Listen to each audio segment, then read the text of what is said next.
All right, people. All right. إن الحمد لله وكفاه والصلاة والسلام على رسوله المصطفى وعلى عباده الذين ارتضى ومن بهداهم اهتدى وبآثار أهل المدينة اقتفى وبعد فسلام الله على القوم. أهلا وسهلا people. All right.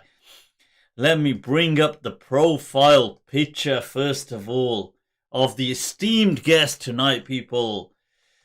Allahu Akbar. Just look at that photograph. And people, I present to you the Mahdi that you've all been awaiting. The awaited Messiah, if you like. This is Dr. Mahdi, though. So, Dr. Mehdi Sajid, all the way from Germany, people. Let me bring him right in. Assalamu alaikum, Dr. Walaikum salam. Mahdi. Right, shukran for giving us this time tonight. And I have to say, you have the patience of a saint, mashallah. Thank you very much for having me. Right, no, it's an absolute pleasure. People, first of all, let me just do a quick sound check with mi gente, right, on Facebook and YouTube, just to make sure everything's coming through fine. Guys, can you hear us? If you can't, well, you know, there's a reason. Summun bukmun umyun.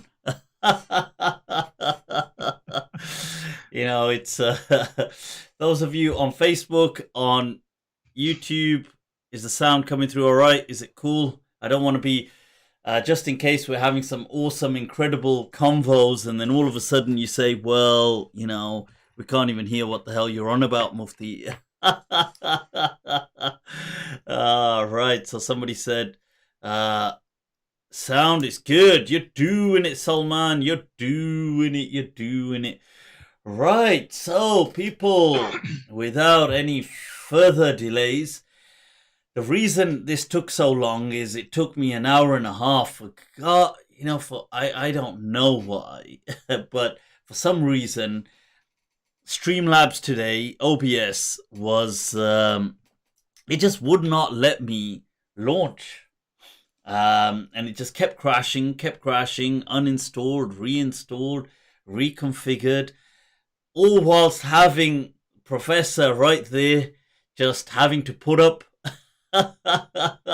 with my technological ineptitude, may I say. But shukran for hacking it. Thank you. Doctor, for those of us for some of the viewers who may not be familiar with some of your work, Dr. Mahdi he's from mainland Europe, from Germany, but also teaching in the Netherlands.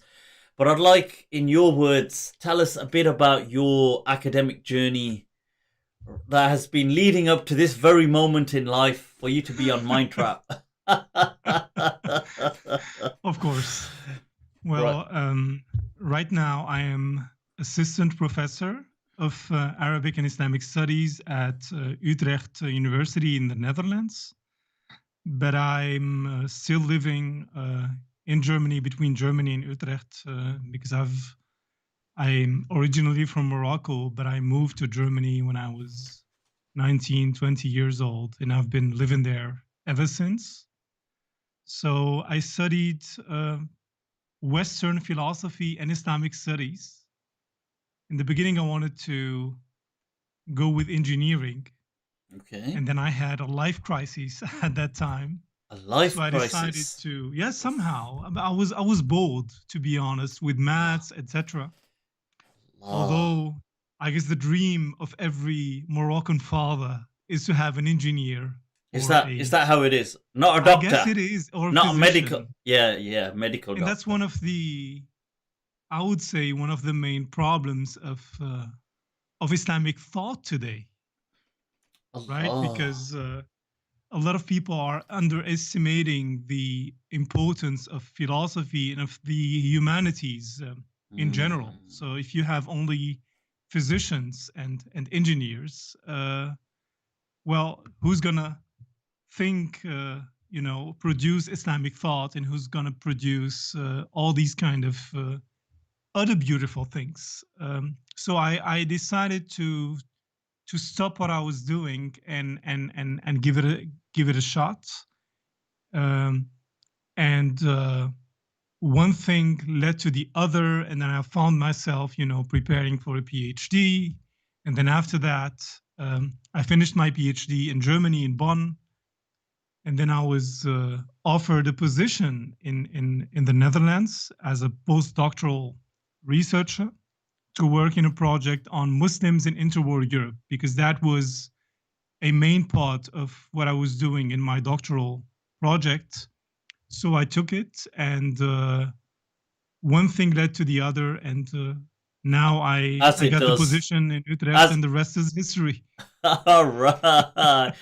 Just all right, we're usually encouraged towards the STEM field.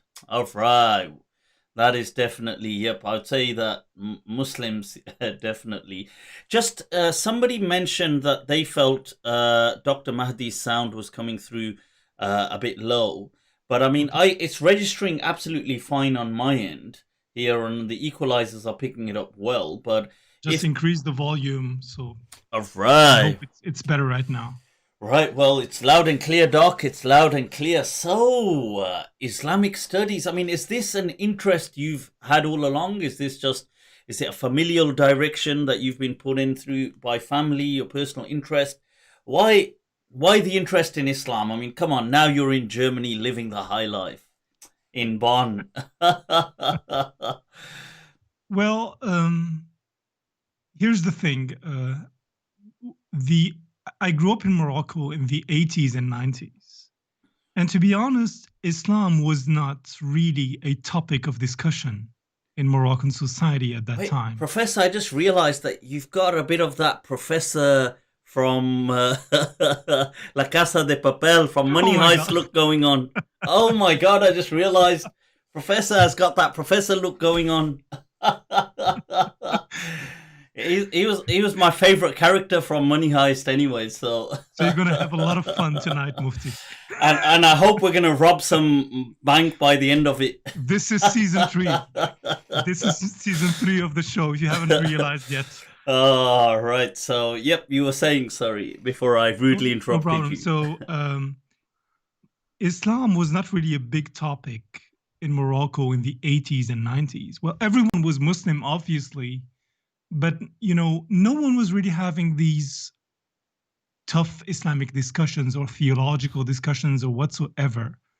But then it started changing in the 90s, and I went through school like any other Moroccan child, I guess. But then when I came to Germany, few months later, 9/11 happened. Oh, wow. And a lot of questions, started emerging about Islam, and is this really Islam, and what has Islam to do with it, and etc. So I started really getting very interested in these discussions, and one day I just realized that this is what I want to study. And of course, I didn't study the traditional Muslim sciences in that sense, but at least I was very happy to be studying Islam in an academic context, let's say, where you would have many tools to understand what is going on, both in with regard to your own self, how you are thinking about certain topics, how you are viewing the world, and what is going on out there, with Islam, and what is Islam, and all these kind of sects, etc. Like many names. Just to give you an example, Yeah, the kind of throw curriculum them, that throw them out there. Throw all the names out I'm there. going to, the kind of curriculum that we went through in public school in Morocco. You study Islam, you have no idea that you are studying, for instance, Maliki jurisprudence or Ash'ari theology or whatever. Wow. It's just Islam. No labels were used back then. But Yeah. this is today a completely different story. So I was going through that, but then I was really very surprised to learn in Germany. When I was taking all these classes, that there is a big family out there, a big Muslim family out there, and that it is a very complex discussion too. And yes, I just I mean, you're coming from Moroccan heritage. This whole rich, resourceful world of Maliki fiqh, and you've got that tasawwuf element as well, like you mentioned, the Junaidi kind of suluk. You mentioned after 9/11, there's this greater kind of consciousness or conscientiousness of Muslims that are we, which Islam is the Islam, and where is it being hijacked, and who truly represents us. I mean, what do you feel about this whole the Moroccan kind of tint on Islam? Because can we call it a Moroccan Islam? I mean, people are calling.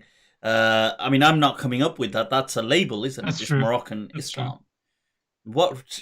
Shed your thoughts on that with us. I mean, shed some light on what's the Moroccan Islam. It is a label that has Yeah. been used at different times in history. But as far as I know, as I'm informed, it is a label that has been heavily influenced by French Orientalists and anthropologists, basically. In a time where Moroccan nationalists embraced reformist Islam from the Middle East. Okay. And to create a sort of contrast between what they were inspired with and what they used as a religious ideology against the colonial power, Moroccan Islam was this kind of, more cultural, native element, in Moroccan society, according to these French anthropologists. Yeah. And the whole thing was not really reused after that. It emerged after the terrorist attacks in 2003 in Casablanca. Yeah. This is a moment in time where in which the Moroccan government took the decision to reclaim this label and to use it as a political tool to combat somehow Wahhabi and Ikhwani influences that the Moroccan government had allowed to enter Moroccan society from the 70s onwards. And that's really something very important, I think, to understand the evolution of this concept. Because Moroccan nationalism, like I said, was really a reaction against this traditional Moroccan Islam, the Malikism, etc. A lot of Moroccan nationalists deemed Malikism not really fit to answer, the new modern questions and challenges. So they saw in the reformism of Muhammad Abdu and Rashid Rida and these other guys a better alternative, which they took. Yeah. But what happened is after the independence in 56, the most dominant ideological movement in Moroccan society at that time, in terms of discourse, were all these leftist ideologies. Okay. And to combat these leftist ideologies. And by leftist, are we going? Do we mean communist, or do we mean just generally liberal? Yes, socialism is probably Arabic socialism. Yeah, is probably a very important concept. But that was huge throughout the Arab world. I mean, you got the Hizb al-Ba'ath in the Middle East. You've got Syria, Iraq, and all of this. Jamal Abdel Nasser in Egypt. Of course, yes. And that's really something important because very often we tend to forget that Islam as a political program did not emerge as a winner post-colonialism, after the colonial period. it was Arab socialism. I mean, if you are speaking for the Arab-speaking parts of the Islamic world, it is Arabic socialism, like you said, in Syria, in Egypt, in Iraq, in Yemen, in Algeria, and many other places. So this was the dominant discourse, and as a reaction to that, the Moroccan regime at that time deemed it important to allow Muslim brothers first in the 70s. Brothers? What do you mean Muslim brothers? Muslim brothers, the Jama'at al-Ikhwan al-Muslimin. Right, okay, the Muslim Brothers, Brotherhood. the Egyptian Muslim organization, to enter the Moroccan landscape. Okay. So, and they had a very huge influence. For instance, this Dar al-Hadith al-Hassaniya in Morocco was an idea that was suggested to the king by some Ikhwanis, who came to Morocco. The first guests on al-Durus al-Hassaniya, which are, offered during Ramadan in the presence of the king. The first two guests were also very famous Ikhwanis. So you had this climate, two ideologies competing with each other. But after 79, when was that when I was born? Okay. That's a they tough go, year. yeah, they That's go, a this, tough year. They go, something's happened this year. This, the That's a tough Dajjal year. has emerged. It explains everything now. So 79, you have many things taking place. The siege of Mecca, of the Haram in Mecca, obviously, but also the Iranian Revolution and this whole idea of exposing the revolution. And as a reaction to that, Morocco allowed Wahhabism to enter into Morocco. And a lot of... Isn't it also the kind of time, due to the kind of Saudi-American alliances and the exportation of petrol and or just oil, but isn't it also the time that Saudi are kind of forging an identity on the international Muslim landscape? They're kind of becoming a somebody. Because there's an era where Saudi Arabia exists as a nation state, but it's still very Bedouinized. And it's not really, it doesn't have that overshadowing image. And then it starts to emerge clearly within the 70s. It's coming and Indeed, that's really it, because many measures taken by the Saudi government were an answer to what was going on in the Arab socialist countries. Like, for instance, the university in Medina is a direct answer to Al-Azhar under Nasser in Egypt. The Sawt al-Islam radio is an answer to Sawt al-Arab, led by the Egyptian government. So a lot of these measures were being put in place, and Morocco went with that. And what's interesting also in terms of geopolitics, you have also the war in Afghanistan. Yeah. And what's incredible is at that time, not only were these mujahideen heroes, but it was absolutely okay to ask for support, monetary or otherwise, for the mujahideen in Afghanistan. And a lot of Moroccans would, with the blessing of the authorities, go to Afghanistan, fight the war with the mujahideen, and come back and be seen as heroes.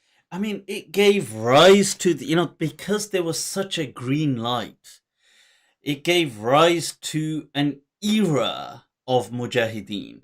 And by mujahideen, I don't just mean a people. The mujahid backdrop, the mujahid landscape, the mujahid discourse. The fact that Islam, all of a sudden, it gets brushed all over with this very kind of militant side of it is being, it's being brought to the forefront. There's all stories always about fighting, how Muslims always fought, how and this becomes a very, and also with that is the other, the kafir contrast, us versus Indeed. them. Yeah, so The problem is also the definition of the kafir, because at that time, I guess, the a lot of CIA people, are kuffar, but they're the friendly ones at exactly, that time. the Russians or the Soviets were the bad kafirs. But the problem is always when this kafir definition gets mixed up with the ideology of Sayyid Qutb, about governments living in the Jahiliyyah period. And now you have people trying to, kill government Yeah, official, and you have a civil war basically, yeah, or a situation that could lead to a civil war within your society. And this is what happened in many countries. The killing of Anwar Sadat in yeah, 81, I think, and yeah, also the attacks later on in Casablanca. Now the government realized, okay, these people are dangerous, because now all this ideology can be turned against us, against Morocco. Now we have to intervene. And yeah, these mosques, who were, at the beginning, in the beginning, opened with the blessing of the government, where Wahhabi preachers had, all the freedom of the world to teach whatever they wanted to teach. yeah. Now the government had a problem with what was being taught and preached in these mosques. And another interesting note here is that how, you mentioned the whole ishtirakiya, the socialism, the kind of Right. leaning in on communism. And it's not seen, it's as you mentioned, it's almost the salvific point for especially the many Arab countries post colonialism. This thing of, it's all about everybody's kind of Right. mushtarak, it's socialism, it's not just for the elite. It's not, and it's Absolutely. not seen as something that is anti-Islam. It's just seen as independent and forming an identity. But what's interesting is with the Russian-Afghan war, the new kind of all of a sudden, because here the Russians obviously epitomize communism and socialism, Right. so they become the new villains in the Muslim world, which then also problematizes Shi'iyya and this whole thing of socialism, and that's an interesting kind of like a twang as well that happens there. Indeed. You had a similar case in the Spanish Civil War, because General Franco um, made use of many Moroccan soldiers in the Spanish Civil War. And one of the arguments or tools that he used in terms of propaganda was to convince these Moroccans that they were fighting the Red Devils, who were the communists in Spain. So it was basically presented as a war between those who believe, in this case, Muslims and Christians, of course, in Spain, against the unbelievers, who were the rojos, the red communists in Spain. And it's just interesting. Yeah, I mean, wow. So, and this today is it's interesting because even though many of these things seem clearly like history, Right. but today we're still seeing all this competing, this kind of competition. What is Islam? Moroccan Islam is still a kind of a gown or a robe that now the Moroccan government or the Moroccan administration is still presenting to the world, as is Turkey presenting the Yes, Turkish Islam as we are the actual pioneers of absolutely. the Muslim world. And you've got Saudi Arabia still trying to obviously hold on to Right. yeah, Indeed. So you have indeed a big competition between many Islams, and you can throw there also the Azhar Islam from yeah, Egypt, and others when it comes to fatwas and where Muslims look for fatwas, etc. So you have a competition, absolutely. And the question is always, how do you claim authenticity of faith, in yeah, these discourses? Because every discourse would claim authenticity. In the Moroccan case, is the school of Medina, the love of the Prophet, which yeah, is, tied to Sufism, and not every Sufism. It's the Sufism of Al Junaid, the sober Yeah. Sufism, this other ecstatic Sufism. That's something that that a lot of people in the government had a problem with. But when you go back in history, for instance, if you take a look at the 19th century, for instance, and you have a scholar like a famous Maliki scholar, Muhammad ibn Ja'far al-Kattani. Muhammad ibn Ja'far al-Kattani published in the late 19th century a 3-volume hagiography, which was basically a summary or a compendium of numerous hagiographies, stories of saints from Morocco. And his focus was on the saints of Fas. Okay. And it's just fascinating to read the this hagiography, because you find a lot of profiles, because you have not only the fuqaha who are also presented as saints, but also many so-called ecstatic Sufis, the Bahalil, plural of Bahlul, and including many women. And that's very interesting. And one thing about these Bahalil, and that's where I found the whole discussion very interesting, because this is a Maliki scholar who is teaching at Al-Qarawiyyin. Okay. The story of these Bahalil, many of them, they had, it seemed, if we take these stories at face value, a right to transgress in society. They were allowed to break many rules.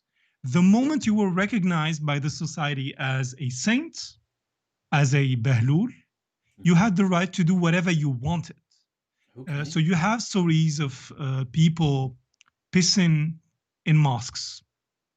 With the pissing in mosques. Just and doing other things. I'm just thinking. I'm just giving you. Did I hear my imagination playing up right now? There is a story of someone who was masturbating in Mulay Idris, and you went to Fas. Okay. And he was masturbating in Mulay Idris, and someone went and he beat him up. And something is that bad, not as a metaphor, beat him up? No, literally, according to the story. And something bad happened to that man on that same day. The one masturbating. No, the one who beat up the guy who was doing the magnificent masturbator. Exactly. So what's really incredible is the moment. See, the Lord protects. The Lord protects.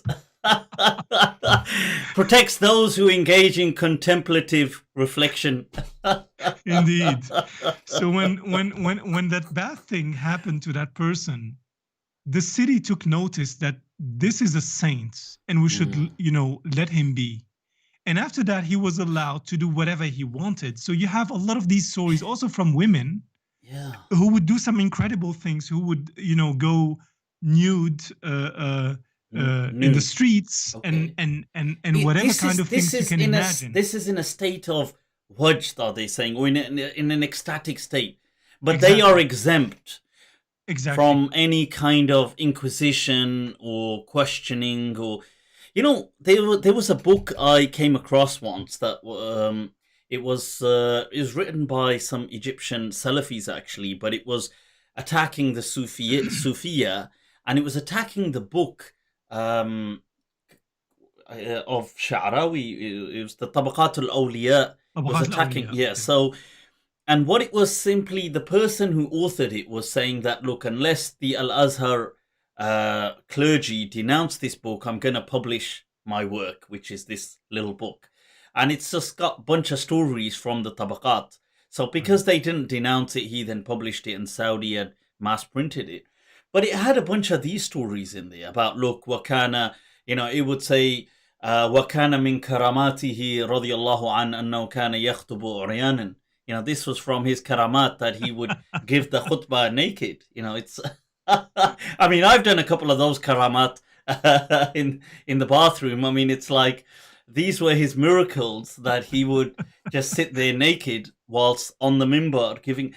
And this is in dignified books, you see, and it's exactly what you're saying, this kind of license, this carte blanche to be able to do, there's no reproach. And there was a story where they said there was this one wali who if he walked past someone, and if they were with an animal, like a donkey or something, he would say to them, he would say, "Hold the head of the donkey whilst whilst he penetrates the donkey." And if and they would say, do that whilst kana radiyallahu an, do this yata'ul himar.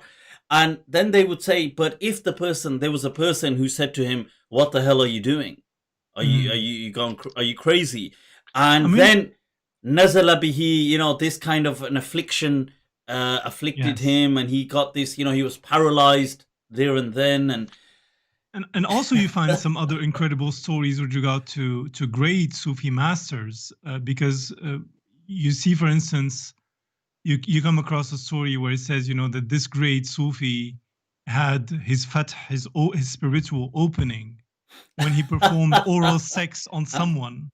Oh, okay. Or whatever. You have these things. How do we join that gang? It's like.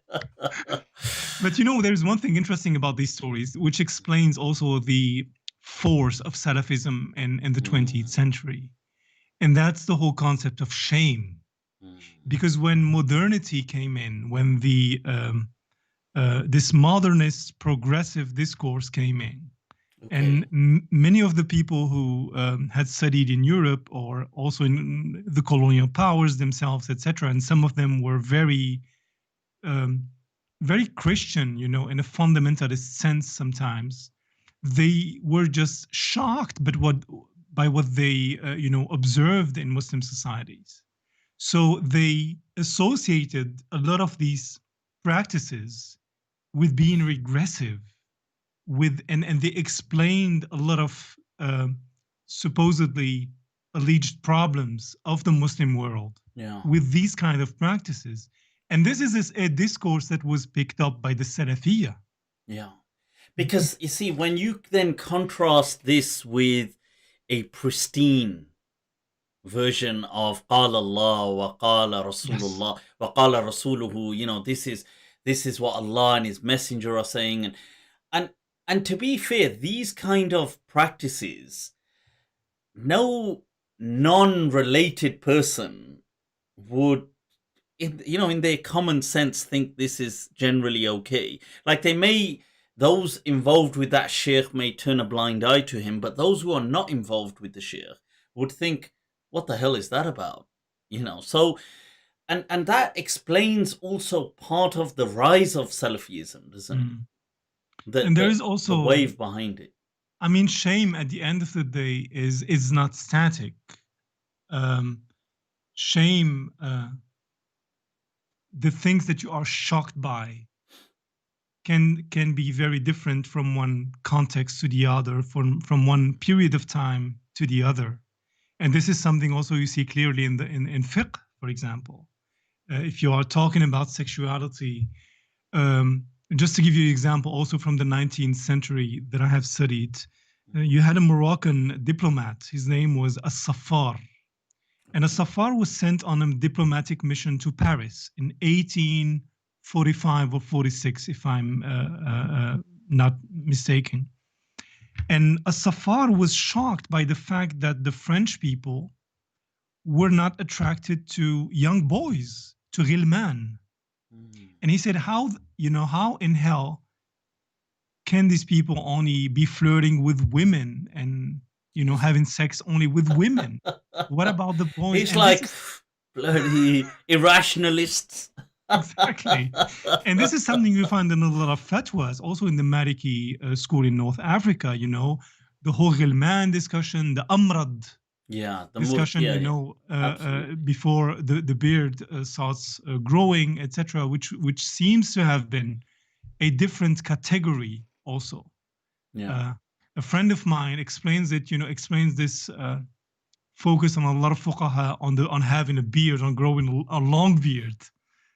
with this amra complex, basically, because growing a beard is the opposite. is the moment where you move from being a passive Active. to active, sexual partner. I see. I see. So That's all these interesting. long That period is. discussions, according to him. It reminds me of, I think it's the quote of Thrasymachus. I think it's Thrasymachus who says that as a boy, I stole the men from their wives, and as a man, the wives from their men. And There you that's have it. fascinating. Like, I see this kind of right of that now this person has entered. I'm part of that crew now.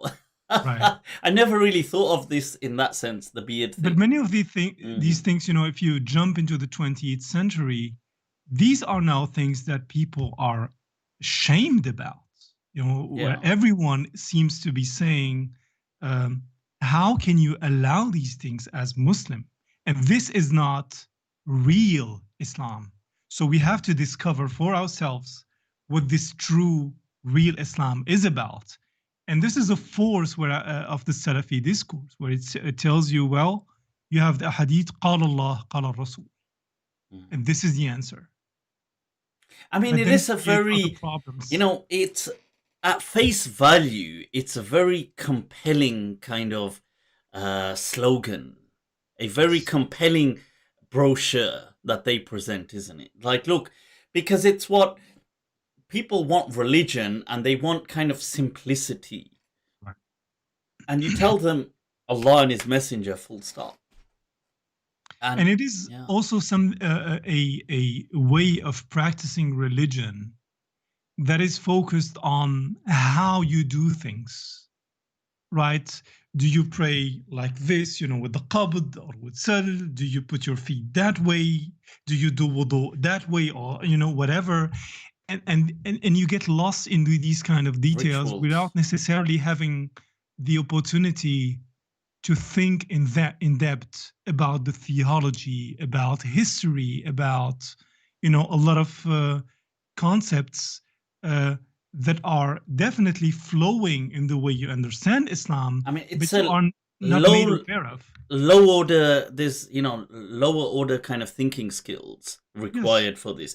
But then when you think about it, the common person out there, I mean, I know now there's a culture of trying to be critical, especially in the West, and try to be enlightened. But, if we're going back several decades, then worldwide, there isn't this thing of, let's be critical and it's amazing that I've said this before, that I feel that Muslim culture may be unique. And I say this ironically, in the sense that it has many Muslim societies have a culture where being intelligent is seen as a negative. Like they think, oh, he's trying to use his aql. The aql is demonized as a kind of like almost as a shaitani thing, that this, oh, you're trying to use aql, oh, he thinks he's so clever. This, in just being, no, you should be simple and kind of like dumb, but not. It's not that they're saying dumb is good, but they're trying to say the aql is evil. And it reminds me of. Excuse me. No, go ahead. Go for it. No, that's it really. It reminds me of this anecdote of. It's a very famous anecdote of al-Razi. This imanun ka iman al-ajaiz. A faith like the faith of older people, where. According to the story, he entered a city and people gathered around him, and an older lady asked, "Who is this guy?" And they told her, "This is al-Razi, who had I don't know how many proofs for the existence of God." And she replied, "Does he need a proof to begin with? Do you need a proof to believe in God to believe with?" And when it was reported to him, he said, "Oh God, grant me a faith like the faith of this older lady."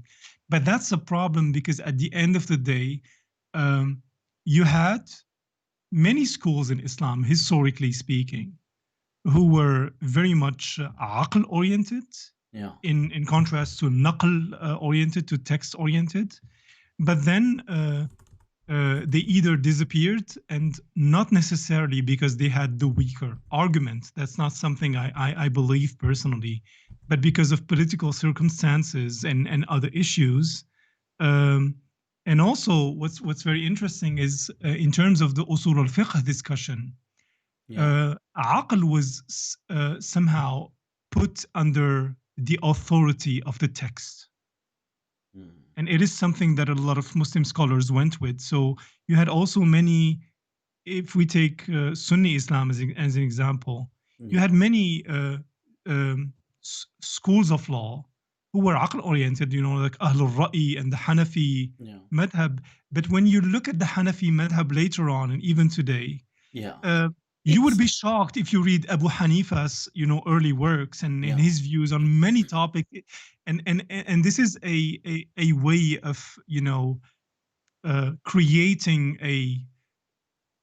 an illusion of orthodoxy, that has never existed. And you see that in all the schools. You'll see in the Maliki school, Imam Malik, for example, was also like other people who classified, like even Ibn al-Qayyim and other people would put Imam Malik amongst Ahlul Ra'i because he would reject hadith based on what he would think was reason. Now, but even the later Malikiya, even though there's several Malikis who did continue with this kind of the amaliyat, and they saw things like, this is what the amal does, it's fine, or we'll substitute this.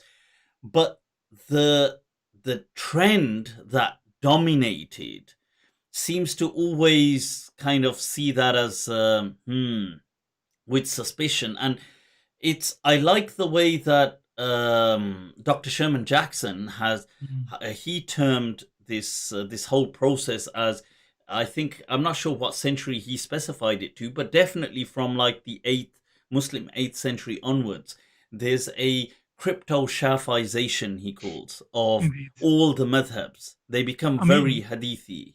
Shafi'i's impact on the whole discussion of usul al-fiqh is just immense. And what is interesting, he did not only influence the Sunni schools, but also the Shia schools. If you take, for example, the definition of sunnah, qawluhu wa fi'luhu wa taqriruhu, this is a Shafi'i. And this is something that has been, accepted by across madhab in Islam. And now you have a discussion, okay, can you include the Sahaba in the Sunnah? In which Sahaba? And for the Shia groups, can you include the Imams in the Sunnah? Is the amal of the Imam also a Sunnah or not? And does it differ from the Sunnah of the Prophet, or is it a continuation or a new manifestation of it? So Shafi'i had a great impact in that regard. But what is interesting, there's a lot of research being done right now on the Shafi'i. I came across a Tunisian lady.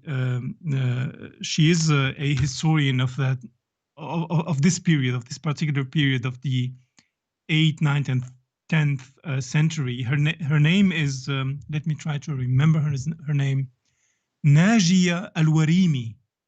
Okay. Najia is she al-Warimi. From the Firqatun Najiyah, or is it just? I hope that for her. But this lady argues, for example, that means the saved sect people. Yes. Firqatun Najiyah. Our brothers Salafiyah always quote that. Are you from the Firqatun Najiyah? Indeed. Yeah. So she argues that Ash-Shafi'i, and she has written a book about that he was a Zaydi at the beginning, a Zaydi Mu'tazili. And then under Harun al-Rashid, there was a trial of many people because he was a judge in Yemen, and they brought a lot of people who were Zaydi, and Ash-Shafi'i was amongst them.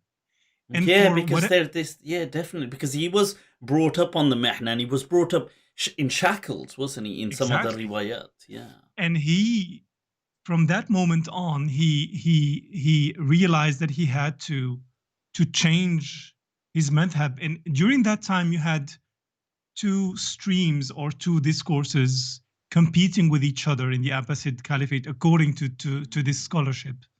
On the one hand, of course, the Ahl al-Hadith, who were not, always these poor victims, oppressed people, that the Mu'tazila would, treat unjustly, etc. That's pure propaganda. That's pure propaganda. They were a real mob. 100%. In many cities, like a real mob. There's no other way to put it.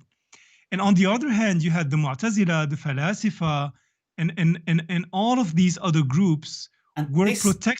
And this is the era where orthodoxy is being forged, isn't Exactly. it? Like there's a huge, everything is up for grabs. I mean, who is the dominant strand within Islam?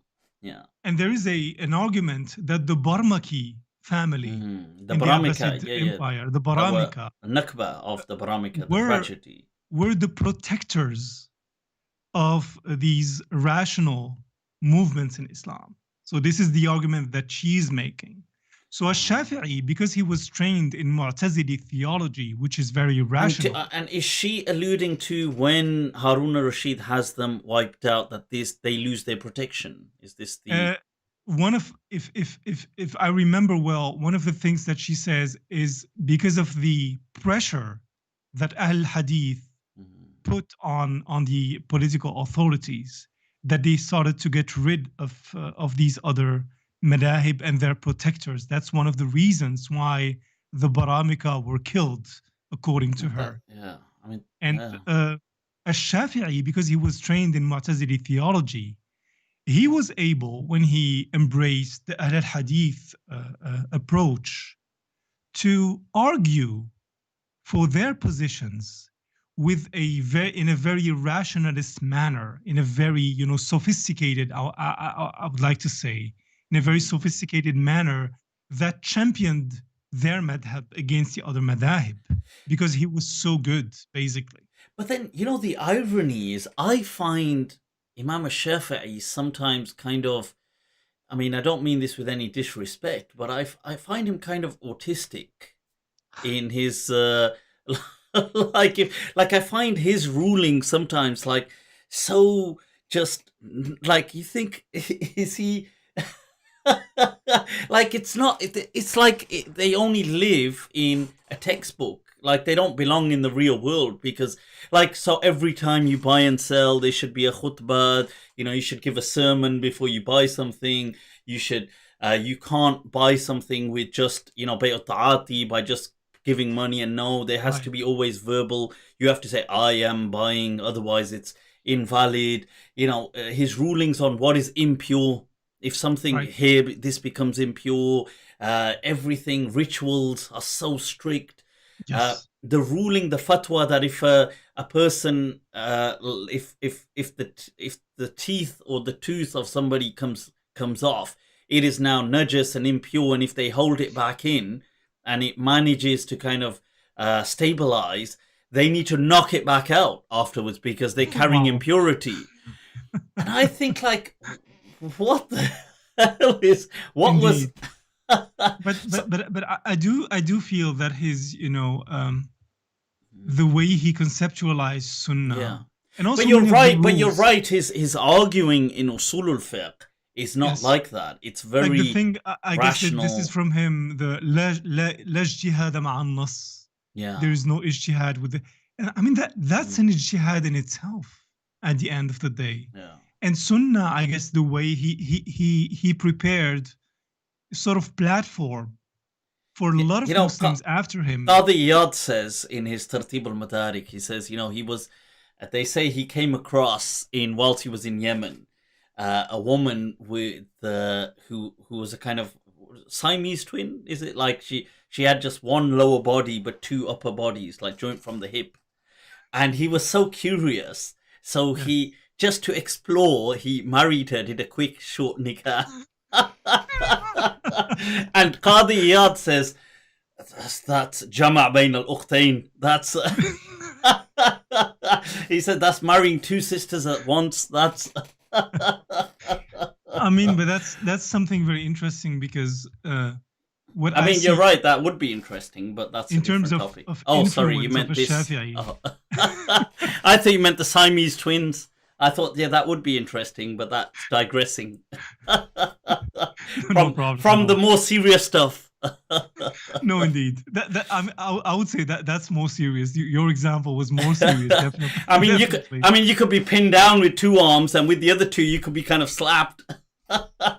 It's like, how do you combat 4 arms? Absolutely. So the whole conceptualization of Sunnah became very rigid after him, and he opened the gate, because you had a whole discussion about Sunnah before and after that, even understanding the Sunnah in terms of trajectory ethics, right? As an ideal that needs to be renegotiated every time in every new context. You stay true to the principle, the but it spirit may spirit take a new of the form, law, right? not the letter. But I think that Shafi'i and others after him, of course, prepared the ground for 2 things: for this rigid understanding of the Sunnah, and for the hadithification of the Sunnah, of really tying the Sunnah to the corpus of hadith, which is extremely problematic, but it became sort of a sacred thing that you are not allowed even to, to question. And this is what the Sunni schools seems to have been what's influenced fascinating by. is that, you see, Imam Shafi'i himself he wasn't like from the Ahlul Hadith as a person. No? He wasn't a muhaddith. He himself admits that his knowledge on hadith is very weak.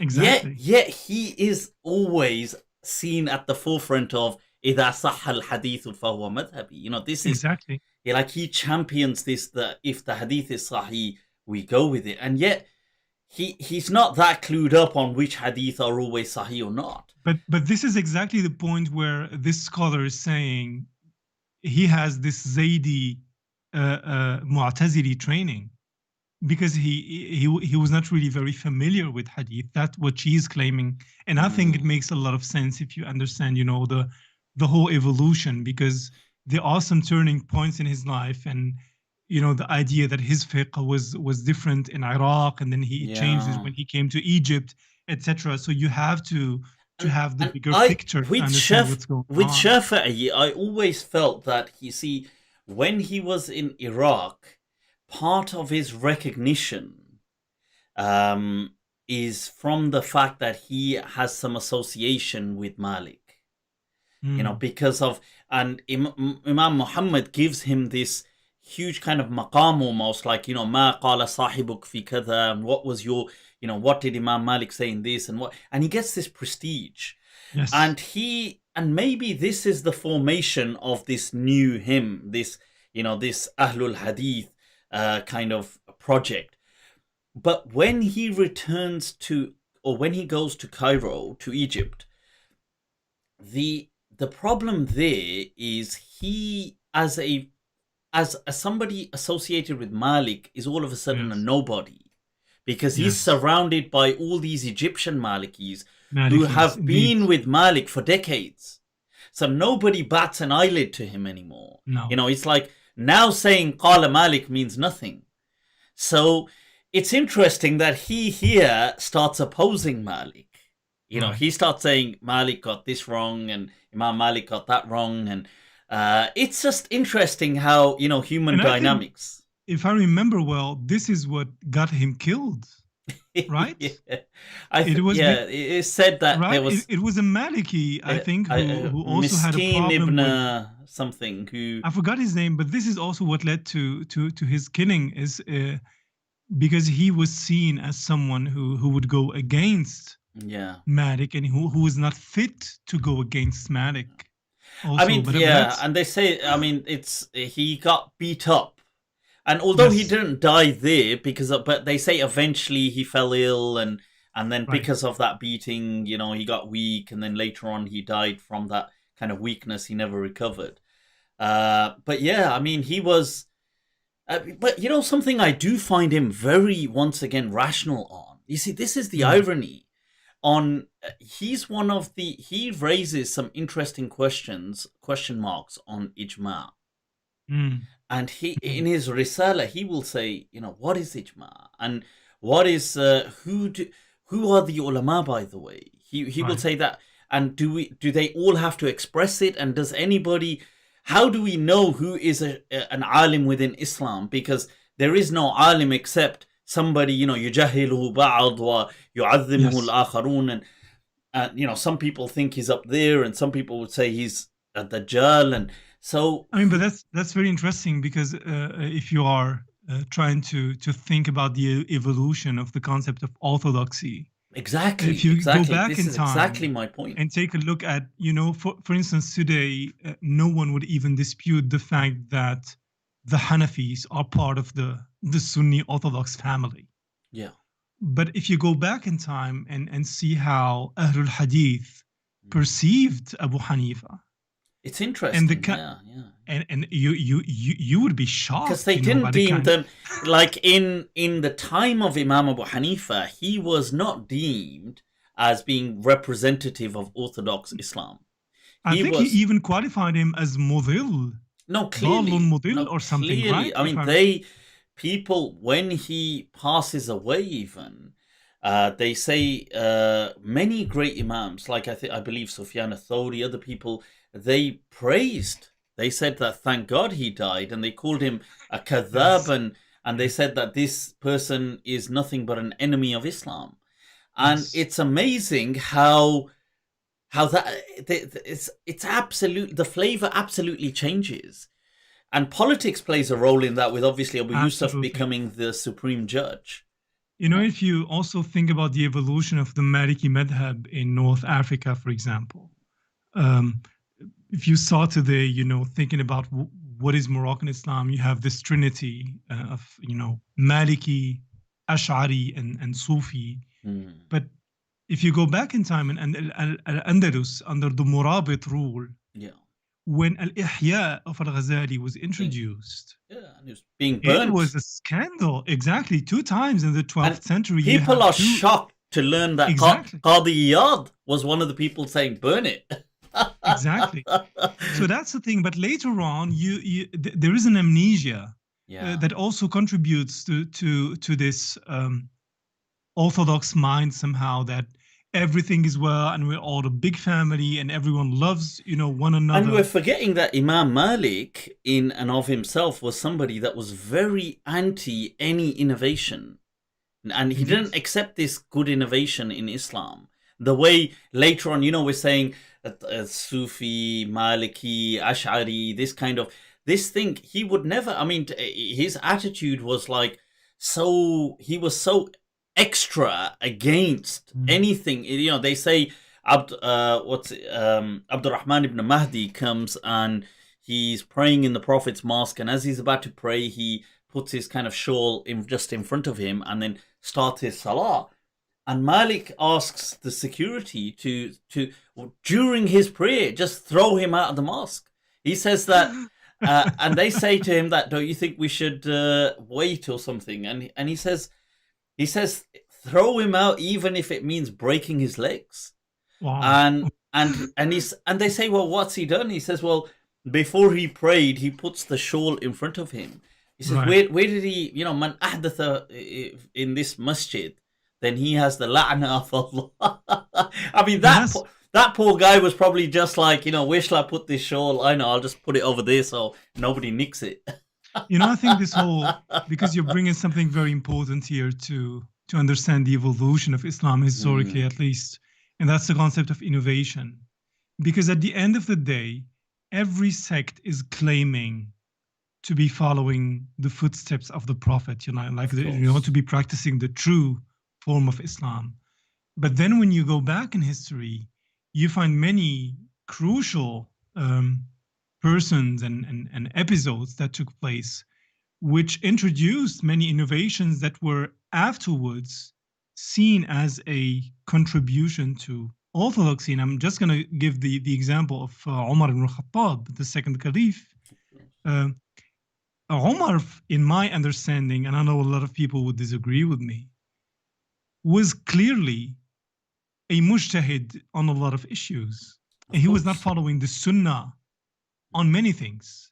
The 2 famous things that he himself qualify them as bid'ah are forbidding zawaj al-mut'ah Yeah. and Salat al-Tarawih, Mm. where he's reported to have say, نِعْمَ الْبِدْعَةُ هَذِهِ. Yeah.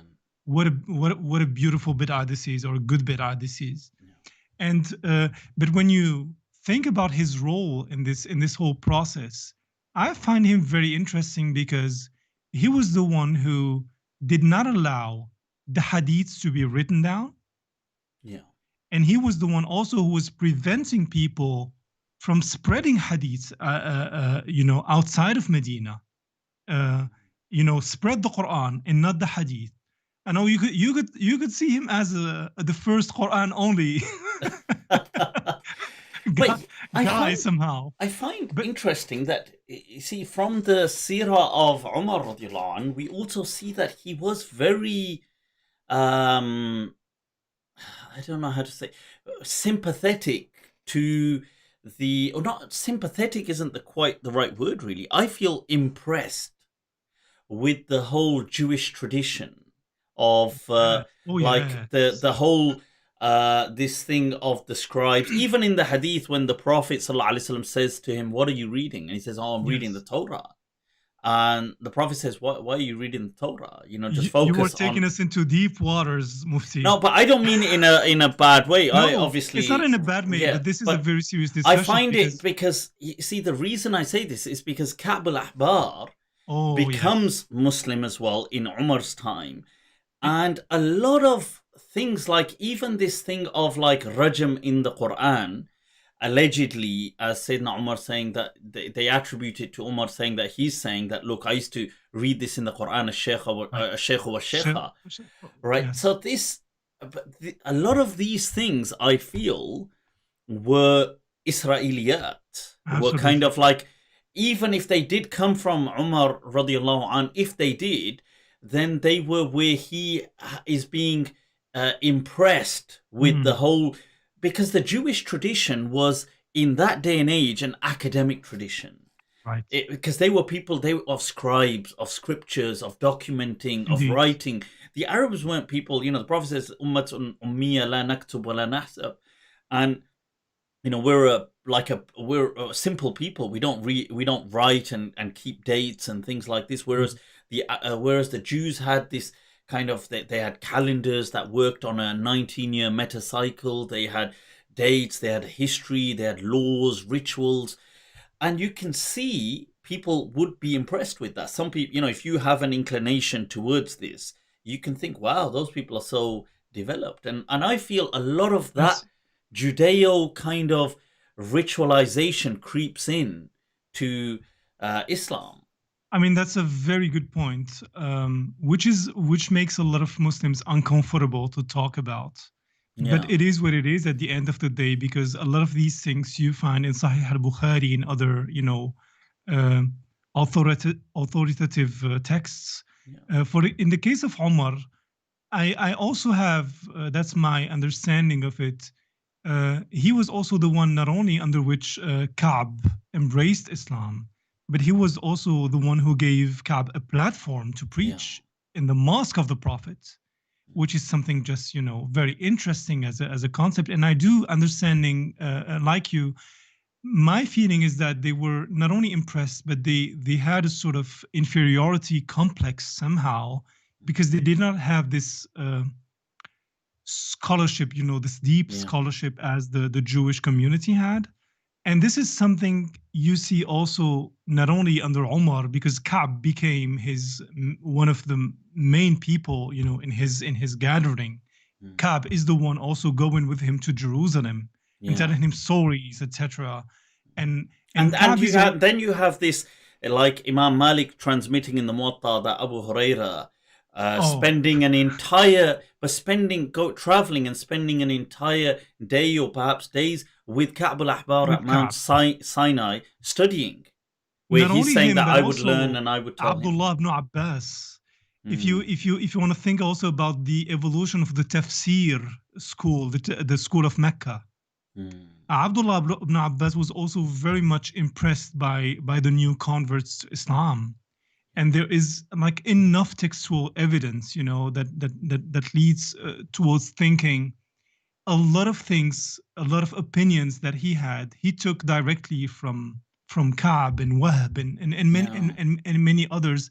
And you can see, and this is something important, if I may, because now you have two things. You have a tradition within a tradition, and it creates a lot of problems. You have two spectrums, you can say, in terms of primary texts of Islam. Now, if you think, for example, let's take a concrete example to make it palpable, the women issue in Islam. If you read the hadiths that are transmitted, and interestingly, always by the same ones, right? Abu Huraira and others, you would be just shocked how misogynistic these hadiths and this way of thinking is. And the problem when you start with hadith to approach the Quran as an exegete, as a mufassir, you try to reconcile both the hadith and the Quran. You have, for instance, this hadith, just to take one example, of God talking about, the whole creation episode of Adam and Eve in paradise and the forbidden fruit, etc. I mean, the Quran is very clear. The Quran talks in the dual form. Yeah. لا تقربا هذه الشجرة. If there is a responsible, either they are both responsible or Adam in later verses. Yeah. But when you read the hadiths, it is clear that it was Eve who sort of, put a spell somehow under Adam, who seduced him with sex. And as a punishment, and that's the thing also that is very interesting to understand also the evolution of certain very anti-women positions in fiqh. Now you have God saying, well, as a punishment to you, you will get your menstruation every month. Yeah. You will give birth in pain. Yeah. You will be stripped of, of your intellect and of your deen. And as a mufti or for men, they will have to always shave. It's just it's just like for like.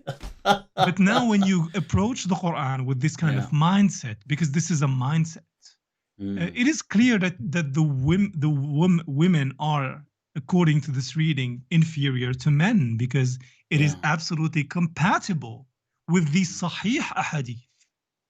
And this is, I think, a problem also in usul al-fiqh with the Shafi'i and later on. But this is, in my view, the genealogy of a lot of problems. So you have, for instance, in the 20th century, many Muslim intellectuals and Arab intellectuals in general talking about this idea of not only the Quran-only movement, but also of trying to do a tafsir al-Quran bil-Quran, right?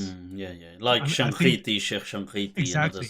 And the most famous example is also, what's his name, from Iran, Tabatabai. Tafsir al-Mizan, where this was his main project. And because a lot of them realized there are a lot of contradictions here. And these ahadith are very problematic because later on, you have also competition with the Christians. If you are saying that Jesus is coming back, well, he's not only coming back, but he's coming back and he will pray behind the Muslim imam, and you have a whole new discourse that is evolving as a reaction to what is going on with the other religious communities towards whom I believe a lot of Muslims, a lot of these Arabs at the beginning had an inferiority complex, to put it in that way.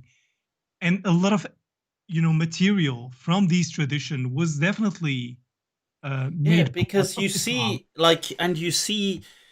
so another interesting example, which I spoke about a while back now, was this this thing of the blood money. Now, when you look at but this is an example coming, I feel it shines right here, because when you look at the Quran, it just speaks either in the single sense of of nafs, man qatala nafsan, or who does this with a nafs and a nafs, then they need to give this, this is the kind of consequence or so on. Now, and there are some sunnah, and it's interesting that Malik does bring that, Imam Malik. But like, so for example, there's a hadith that the Prophet would say that the mu'minun are from each other, and that tatakafa dima'uhum, that their blood is equal. وَيَسْعَى بِذِمَّتِهِمْ أَدْنَاهُم. Now, I feel that is a sound Sahih transmission of the Sunnah, but then you'll get these other things teaching you that, oh, well, actually the blood money of a woman is actually just going to be much less, maybe at best half, or it depends if she was from this religion, then even less, and if she's then a man. And this then just, you see, what I find shocking is not that this appears, this concept, because fair enough that this, I feel, that did come through that Israeli kind of channel, and but it proliferates and becomes the ruling. This now, when people challenge it, it's like, what the hell are you challenging? What's very interesting also, just to come back to your hadith, المؤمنون تتكافأ دماؤهم.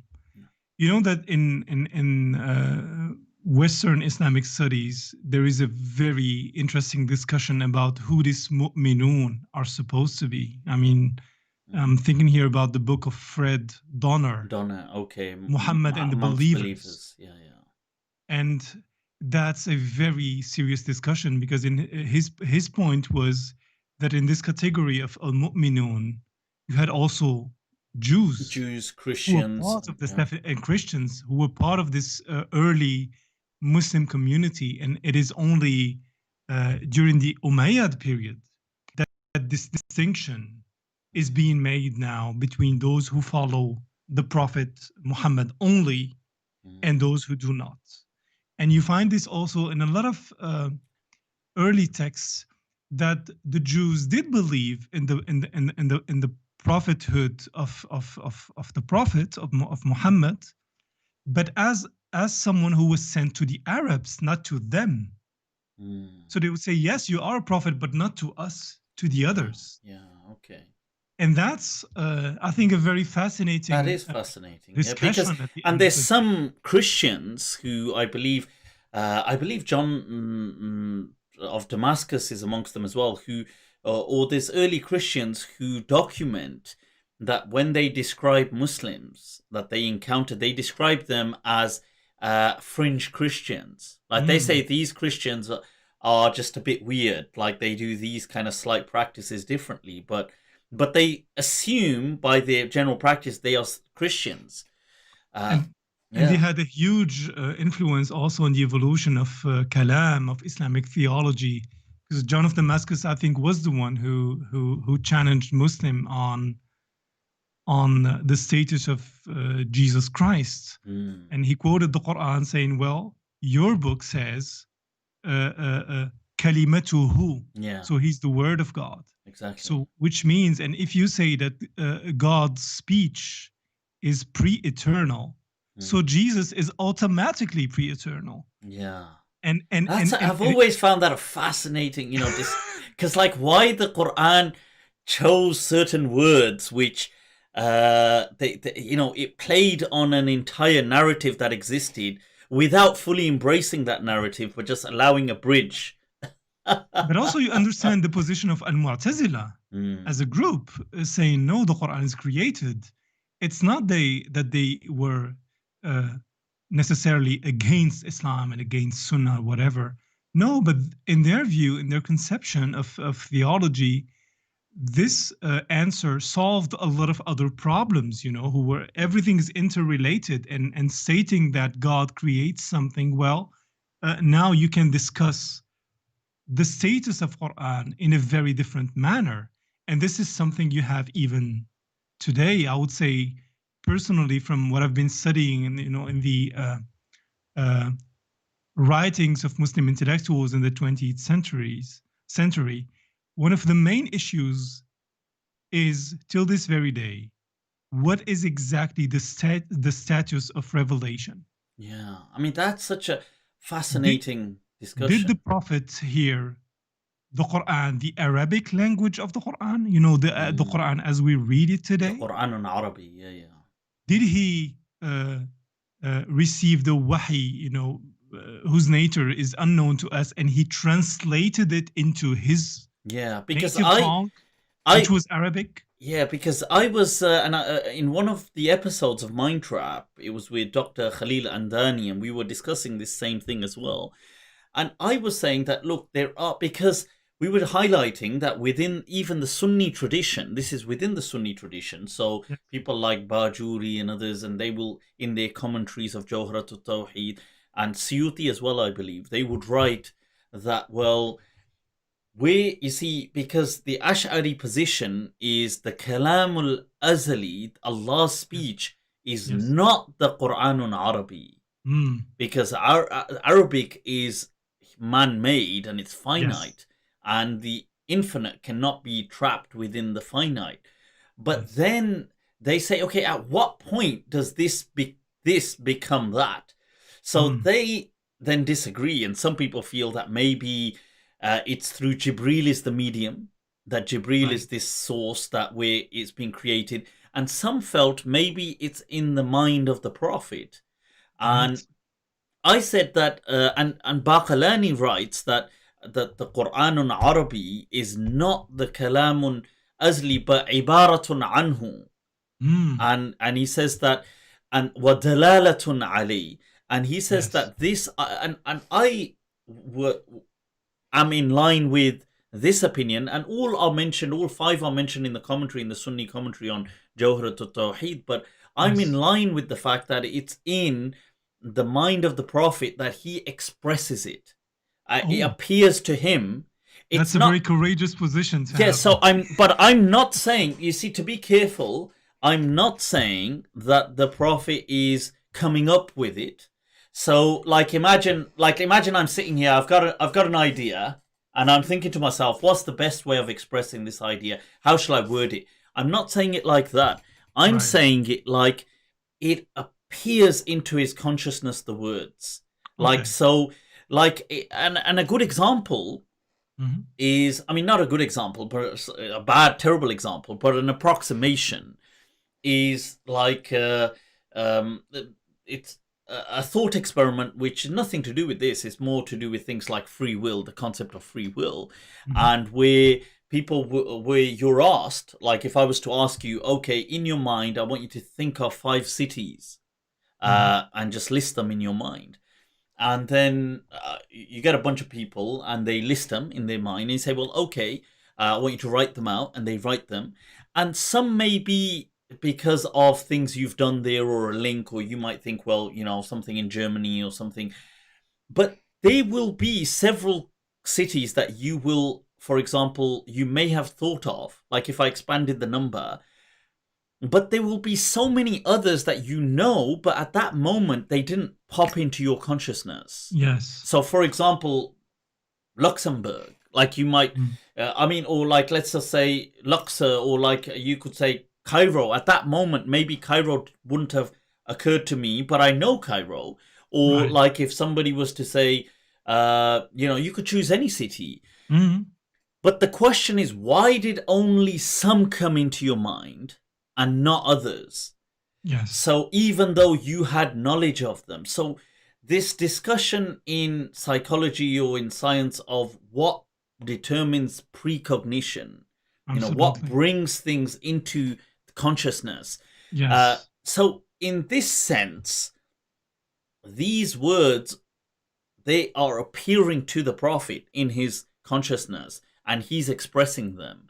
So, and then he says that in the hadith in Bukhari, that revelation comes to me kal jaras, jaras, like a ringing of a bell, and then these words. So this is how I see it, but it is in the mind of the Prophet, not in the mind of Jibril, for example. Or Jibril to me is the expression of what the Prophet is encountering. This, it's more of this phenomenological experience.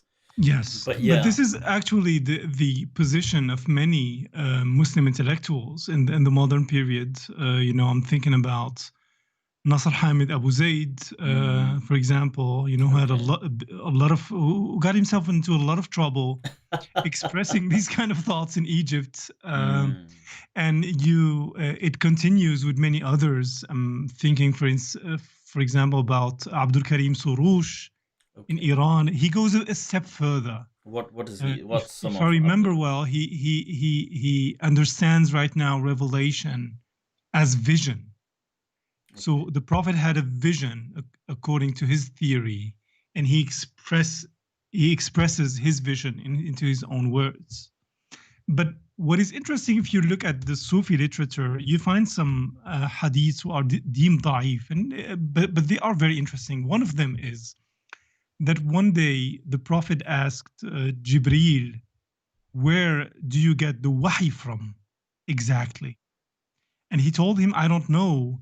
It's behind the curtain. It's wara a hijab. See, this is just as a but the story goes on. Yeah. And he tells him, you know what? Take a look behind the curtain to see who is there.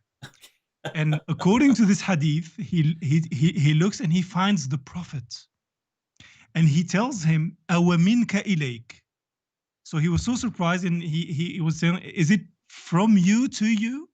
Wow. And this is a hadith. The reason why I'm bringing it, it was used in a way very just often, mind-blowing, actually, by Sufis to explain the whole theory of an-nur al-Muhammadi. This whole idea of the Prophet being not only the best of creation, but God's Khalifa on the cosmos, that he's basically the link between creator and creation, and that he has a foot in each one of them somehow. And these kind of hadiths go into, you can interpret them as an argument for these kind of theories that blossomed, I would say, especially in North Africa. And that's also something very interesting in the way the Prophet was conceived in Islam, because you really can make an argument that you had a period of time in the beginning where the Prophet was not very much idealized in that sense. That he brought the message and did everything he was supposed to do, but at the end of the day, that he was a human being like all other human beings. And you find it, for instance, reflected in the early Sufi tradition. In the 9th century, among the Sufis of Baghdad, there was a Sufi named al-Wasiti, who was asked about the tasliya, a Sufi named who? Sorry, just al-Wasiti is his name. Al-Wasiti, okay. And this Wasiti, this encouraged his students to do a lot of tasliya on the Prophet, to invoke blessings on the Prophet. Because according to him, your heart can be connected only to one thing. It is either God or the Prophet. It cannot be both. But what's interesting is from the 12th century onwards, you have a revolution in the way the Prophet was conceived. And a lot of these theories were coming from the Muslim West, from Al-Andalus and Morocco. Al-Qadi Iyad obviously is one that comes to mind with the Shifa. And that's interesting because if you compare, for example, a Shifa with the Sirah of Ibn Hisham, Ibn Hisham has something like, I think, 10 miracles. Al-Qadi Iyad has something like 120 or 130, if I remember well. And later in the Sirah al-Halabiyah, you have something like 3,000 miracles. It's just kind of how it's growing. Yeah, exactly. Another element is also obviously the influence of Ibn al-Arabi, on this whole idea of Nur al-Muhammadi, exactly, which existed before him, but he was just genius in the way he presented, the theory to the world. And in Morocco, the Sufism that will develop from the 13th century onwards with the Shadiliya and others was really based and centered on idealizing the prophets, on the tasliya as a practice, and later on it became even a political theology with who's the author of Dalail al-Khairat? Jazuli? Al-Jazuli, of course. Jazuli, yeah. Al-Jazuli was the one who introduced this idea in Morocco also, who made the tasliya like so And the important. tasliya for people is saying, saying Allahumma salli ala Muhammad, or what we call sometimes commonly known as darood. That's Exactly. tasliya in Arabic. Yeah. So he made it so important and attached a whole political theology to it, which opened a door for the Sharifian dynasties that will come and reign in Morocco. You know, the idea that only a Sharif, only a descendant of the Prophet and his family. Doesn't it also become a kind of tool that, look, we love the Prophet, and we show, like, our proof is that we are representing this Allahumma salli ala Muhammad, this tasliya, and if you're not doing it, you see, because the moment I make the claim, there's a power dynamic involved already, isn't it? Absolutely. Like, because the moment I say we should be read tasliya, the fact that I'm saying it, I'm already in a power position. Absolutely. Because by default, it's assumed I represent it. And you have to come back to Ash-Shafi'i also. The guy is really unavoidable in this discussion because Ash-Shafi'i was the one who made the tasliya in the second part of the tashahhud. Obligatory in the thing. Yeah, that's one thing. And also he had his own formula of tasliya, which I forgot right now. His thing that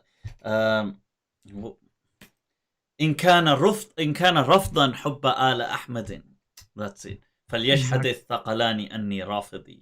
This is him being accused of being a Shi'i in his day and age. Yeah. So he says. And later on, what's really interesting in terms of hagiography, you find from the 12th century onwards. I forgot the work, but there is this story that someone saw Ash-Shafi'i in his dream, had a vision of Ash-Shafi'i, and he asked him, this famous question. Okay. Ma fa'ala Allahu bik. Oh yeah, that one. What did God do with you? Or what That's the greatest of all questions people ask, by the way. They say, what? And Ash-Shafi'i told him, he granted me paradise, and I was welcomed in paradise like a bride.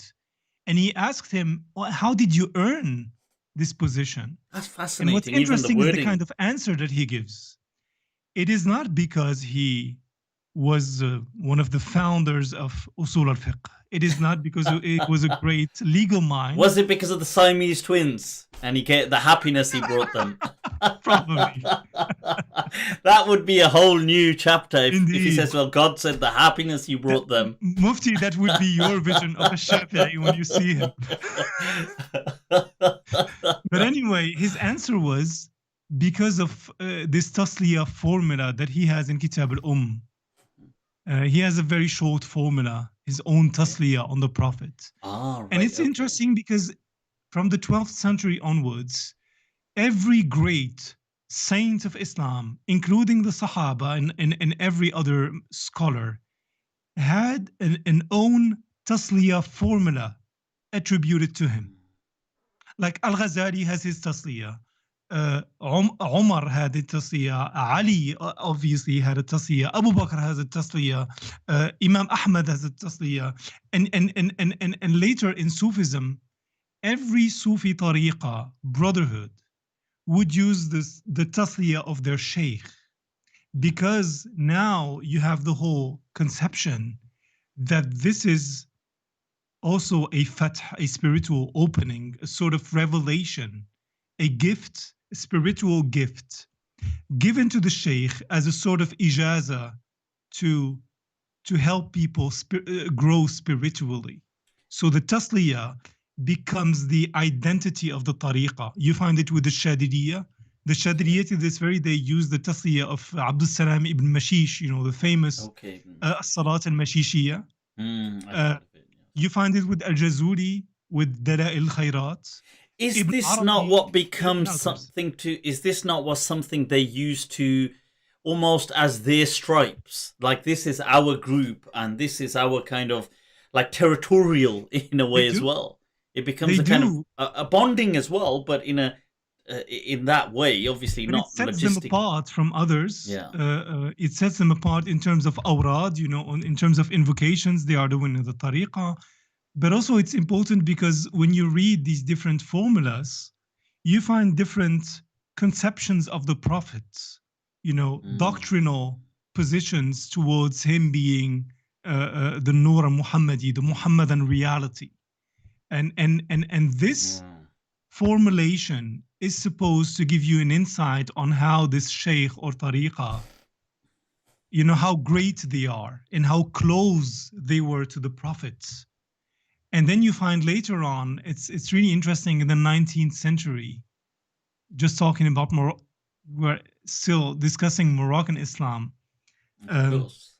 In the 19th century, you have three tariqas, very strong tariqas that emerged in the Moroccan context, in the North African context. Okay. The Tijaniya, the Kattaniya later on, and of course the Darqawiya. Right. And all of them had their own awrad, their own tasliya, and tasliya became really a doctrinal statement, sort of identity that sets you apart from the others. And it is supposed to show how close you are, of course, to the Prophet, that you are the real heir of the Prophet in this time. Yeah. But I mean, doesn't this is what I'm saying, it becomes something to where the you see, on one hand, obviously it's great that people are sending salatu was salam upon the Prophet, but on the other hand, you see, by championing it's the kind of antithesis to what it actually is, because people then, you see, will measure other people as, you don't love the Prophet. As it, often sometimes is said that, people who don't celebrate the Mawlid don't truly love the Prophet. It's all interconnected to each other, because also how, just the discussion that you still have till this day. Do you say Allahumma salli ala Sayyidina Muhammad or Allahumma salli ala Muhammad? Because when a Salafi says Allahumma salli ala Muhammad, in his mind he's following the Sunnah. Yeah. Because in all the formulas that were attributed to the Prophet, there is no tasyid in these formulas. Yeah. And what's interesting, the early part of the Ummah, this discussion in the first few centuries, couple of centuries, was this Warham Muhammadan. Yes. And and have mercy on Muhammad. And Ibn Abi Zayd kind of condemned that. And in all the formulas, there is nowhere وَصَحْبِهِ. Nowhere. Is it not? No. All the formulas attributed, I think there are like 40 of variations of the Salat so-called Salat al-Ibrahimiyya. No, you're right, because hence Malik saying the Al are his followers. Because if it had Sahab, then... That's the discussion.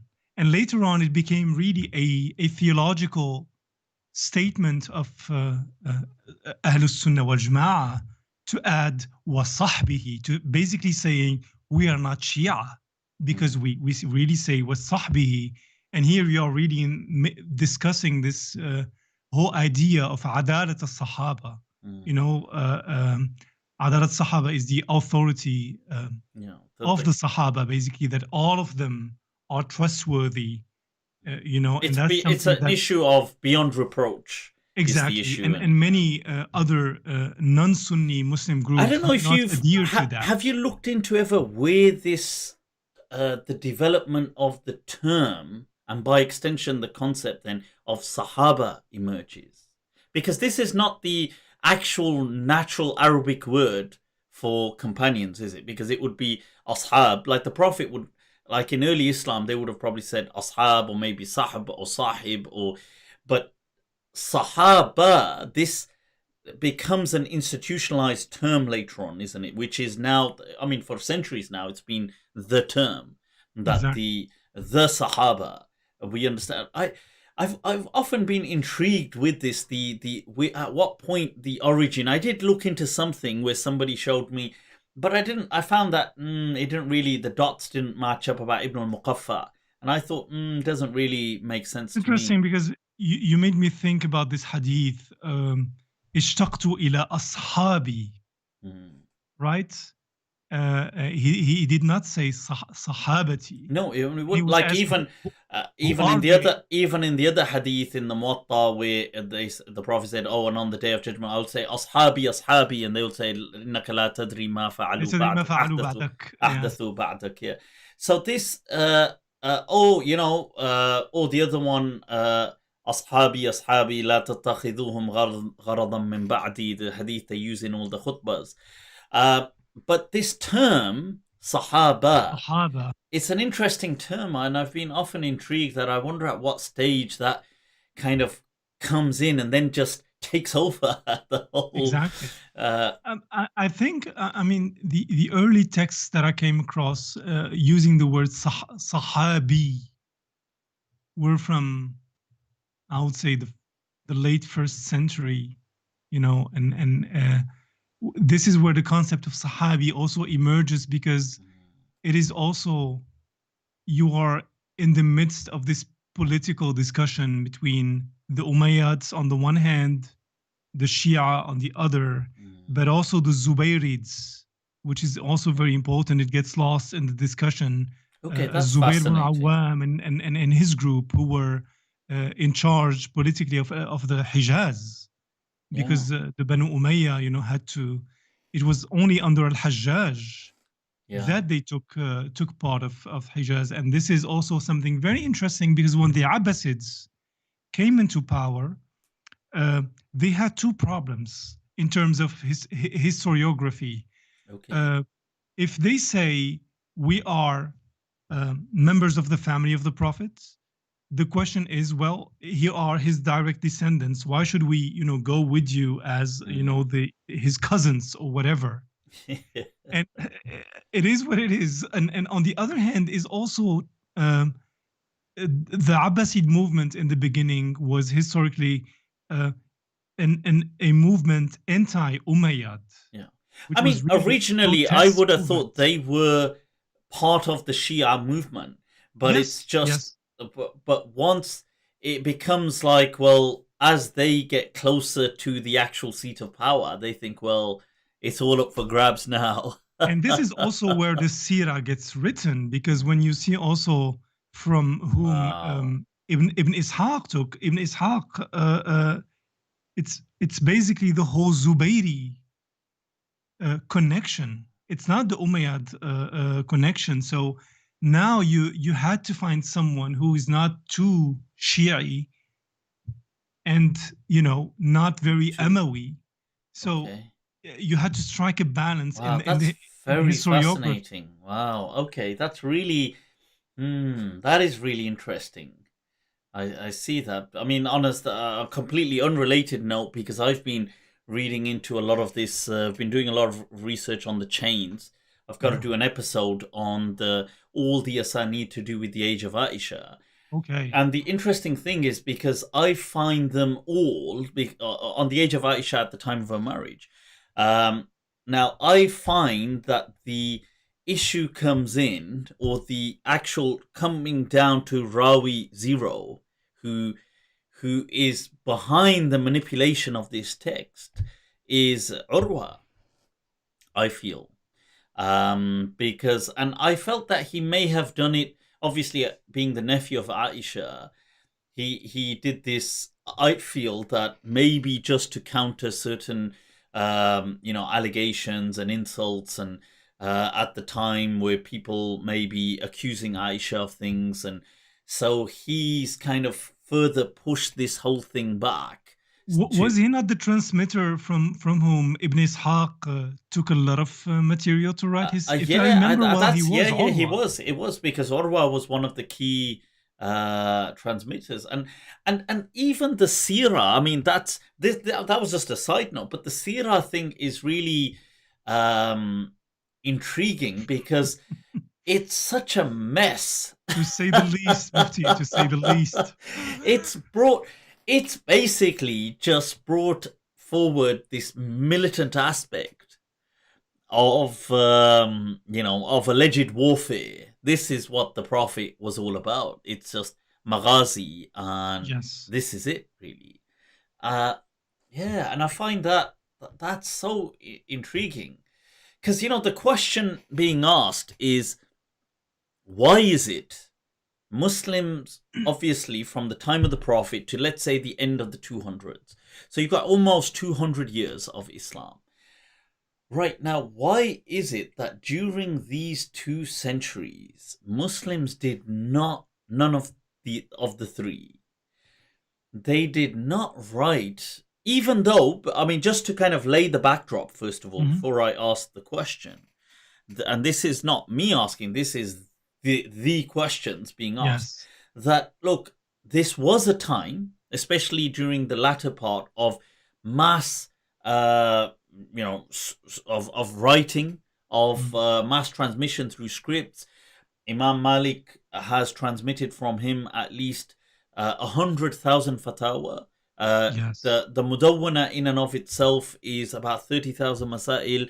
Abu Hanifa's Zahir al-Riwaya has several 100,000 or over 100,000 issues in there. So this is the time in which people are writing. They're asking. Tadween has taken place. I mean, and not just simple Tadween. I mean, 100,000 fatawa. I mean, that's like immense, kind of like very detailed.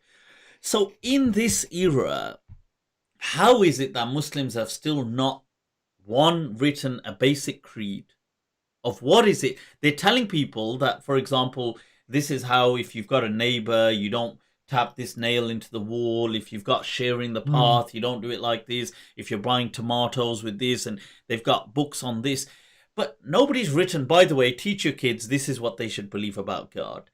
That's not even a simple thing. No. 2, nobody's written a commentary on the Quran. And I know there is, obviously, one could argue Ibn Maqatil and a few people, but there's no real tafsir, like as in saying a commentary on the Quran.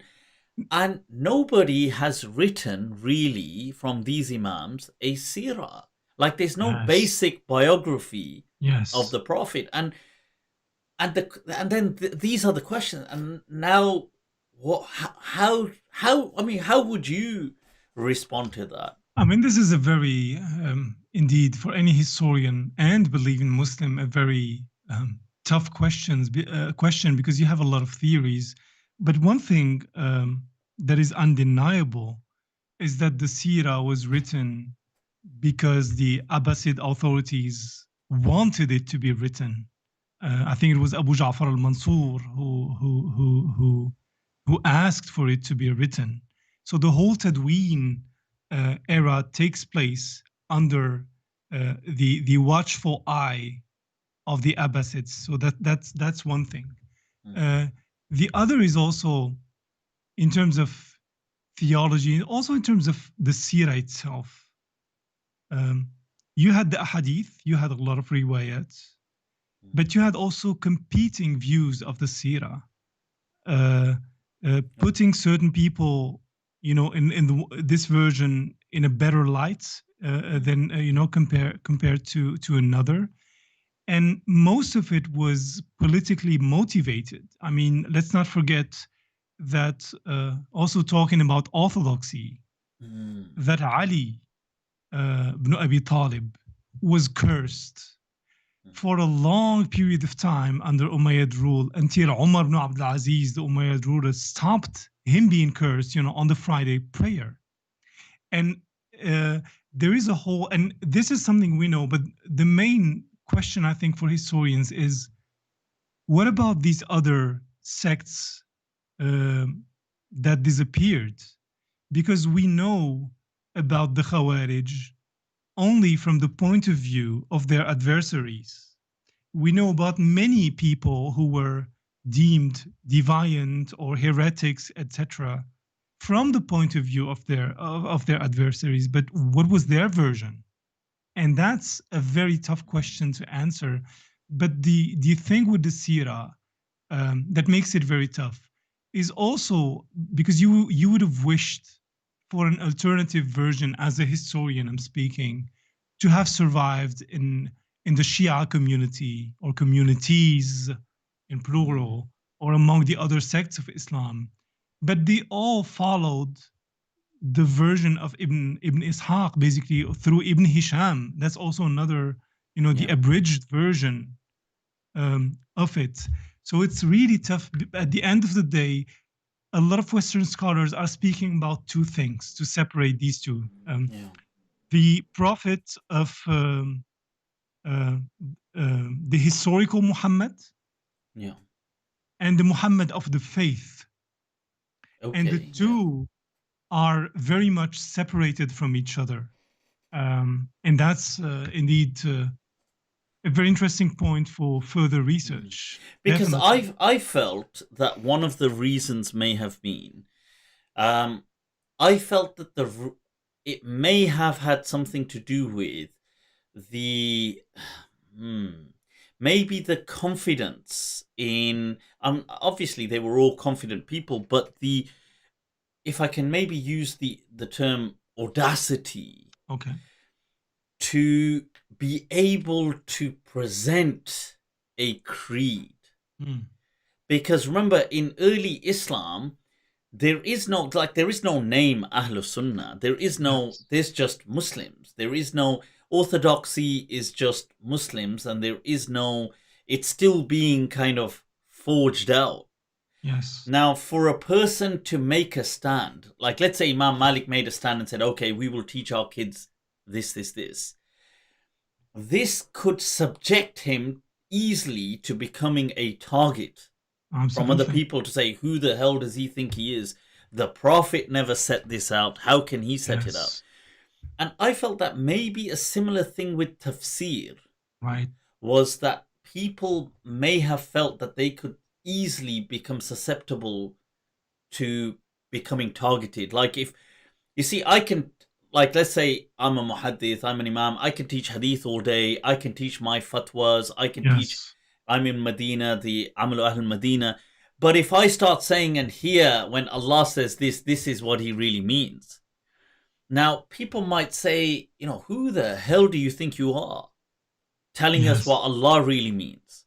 I think in terms of Aqidah, the need for theology as such came later with the conversion of many non-Arabs who had obviously... But I find that answer lacking for a simple theology, because you could say, look, when you look at their fatwa in fiqh, they are dealing with ridiculous trivialities. Like, this and this, and, oh my God, he bought a sack and the sack had this much wheat missing, and this was like this, and you rented a shop for so much time. And you got to remember, by this time, like the time of Imam Malik, there are already many non-Arabs who have embraced and have been kind of brought into the whole Persian thing. And so simple creed for children, like just saying like amantu billahi wa malaikati wa kutubi, something like this, it wouldn't really I don't think that was something. And to say that there was no need, I think it was obvious, don't you think so? Especially the one you just mentioned, amantu billahi wa malaikati. This is what you find in the Quran, like literally in the Quran. But the challenge comes, with these other questions of how do you understand that Jesus is the Word of God? Oh, no, so I didn't mean it at a complex level. This is where theology becomes very complex. But even at this simple level, there's no document. They never include it in the. So, for example, when they're giving the fatwa, they'll never say, like they'll say, this is how we'll teach kids how to pray. My understanding of it is, you had a competition of orthopraxies, not orthodoxies, because the focus on orthopraxy, on how you practice, what is the right practice of Islam. I see. Not what is the right dogma of Islam. I see. So this is the Sunni. You're doing it, dog, with that. I like that orthopraxy. So you had this competition in the beginning because you really can make an argument depending on how you read this early Islamic history as it was reported in the history books of Muslims, because Yeah. some people would think, for example, that the fact that Abu Bakr became the Khalif, and after him Umar, etc., was a sort of secularization of Islam in itself. Because if you believe in the hadith, that would say it should have been Ali from the very beginning, this Shia point of view. Because there's something very interesting about also, and this is a hadith that you find in the Sunni sources as well. There is an interesting hadith. It is known as hadithu khasif al-na'l, the hadith of the one who repairs the shoe. Okay. And the hadith goes like this: that reportedly the Prophet, came and he was sitting with Abu Bakr and Umar and told them something in the lines of, there will come a time where someone will fight for interpretation, for ta'wil, in the same manner that I've been fighting for revelation, for the wahy. And Abu Bakr and Umar asked, am I this person? He said, no, it is khasifun na'al. And in this hadith you find, وَكَانَ عَلِيٌّ يَخْصِفُ نَعْلَهُ. And Ali was repairing his shoe. Okay. And now this opens a whole discussion about the role of Ali. If, of course, it's a different theological point of view. Sure. But from this Shia point of view, if you just try to understand, okay, where are they coming from with this whole theory? You realize that the Imam has the role of explaining the ta'weed of the text, so that there is, of course, the text, but there will always be an interpretation of the text, and some interpretations are more acceptable than others. And the only way to make sure that you have the right one is to follow those who were chosen by God to interpret the text. And this is an argument that the caliphs obviously did not accept, because now we are separating two things. Does this person has also to be politically in charge or not? Mm-hmm. That's a different discussion. But at the end of the day, when you see of how things went historically, the early Sunni community took a stance towards that and made it a sort of democratic process, basically, where everyone who is qualified, who has earned his paid his dues, can be an authority to follow. It was a kind of a democratic meritocracy. Meritocracy, I like that. Yes, it was like indeed. that, wasn't it? Yeah. And I suppose the alternate version would be, like in the Shia sense, it is also, I mean, they do say that obviously they see Sayyidina Ali from a meritocratic point of view, that he obviously has merits. But it's also a tradition of bloodline.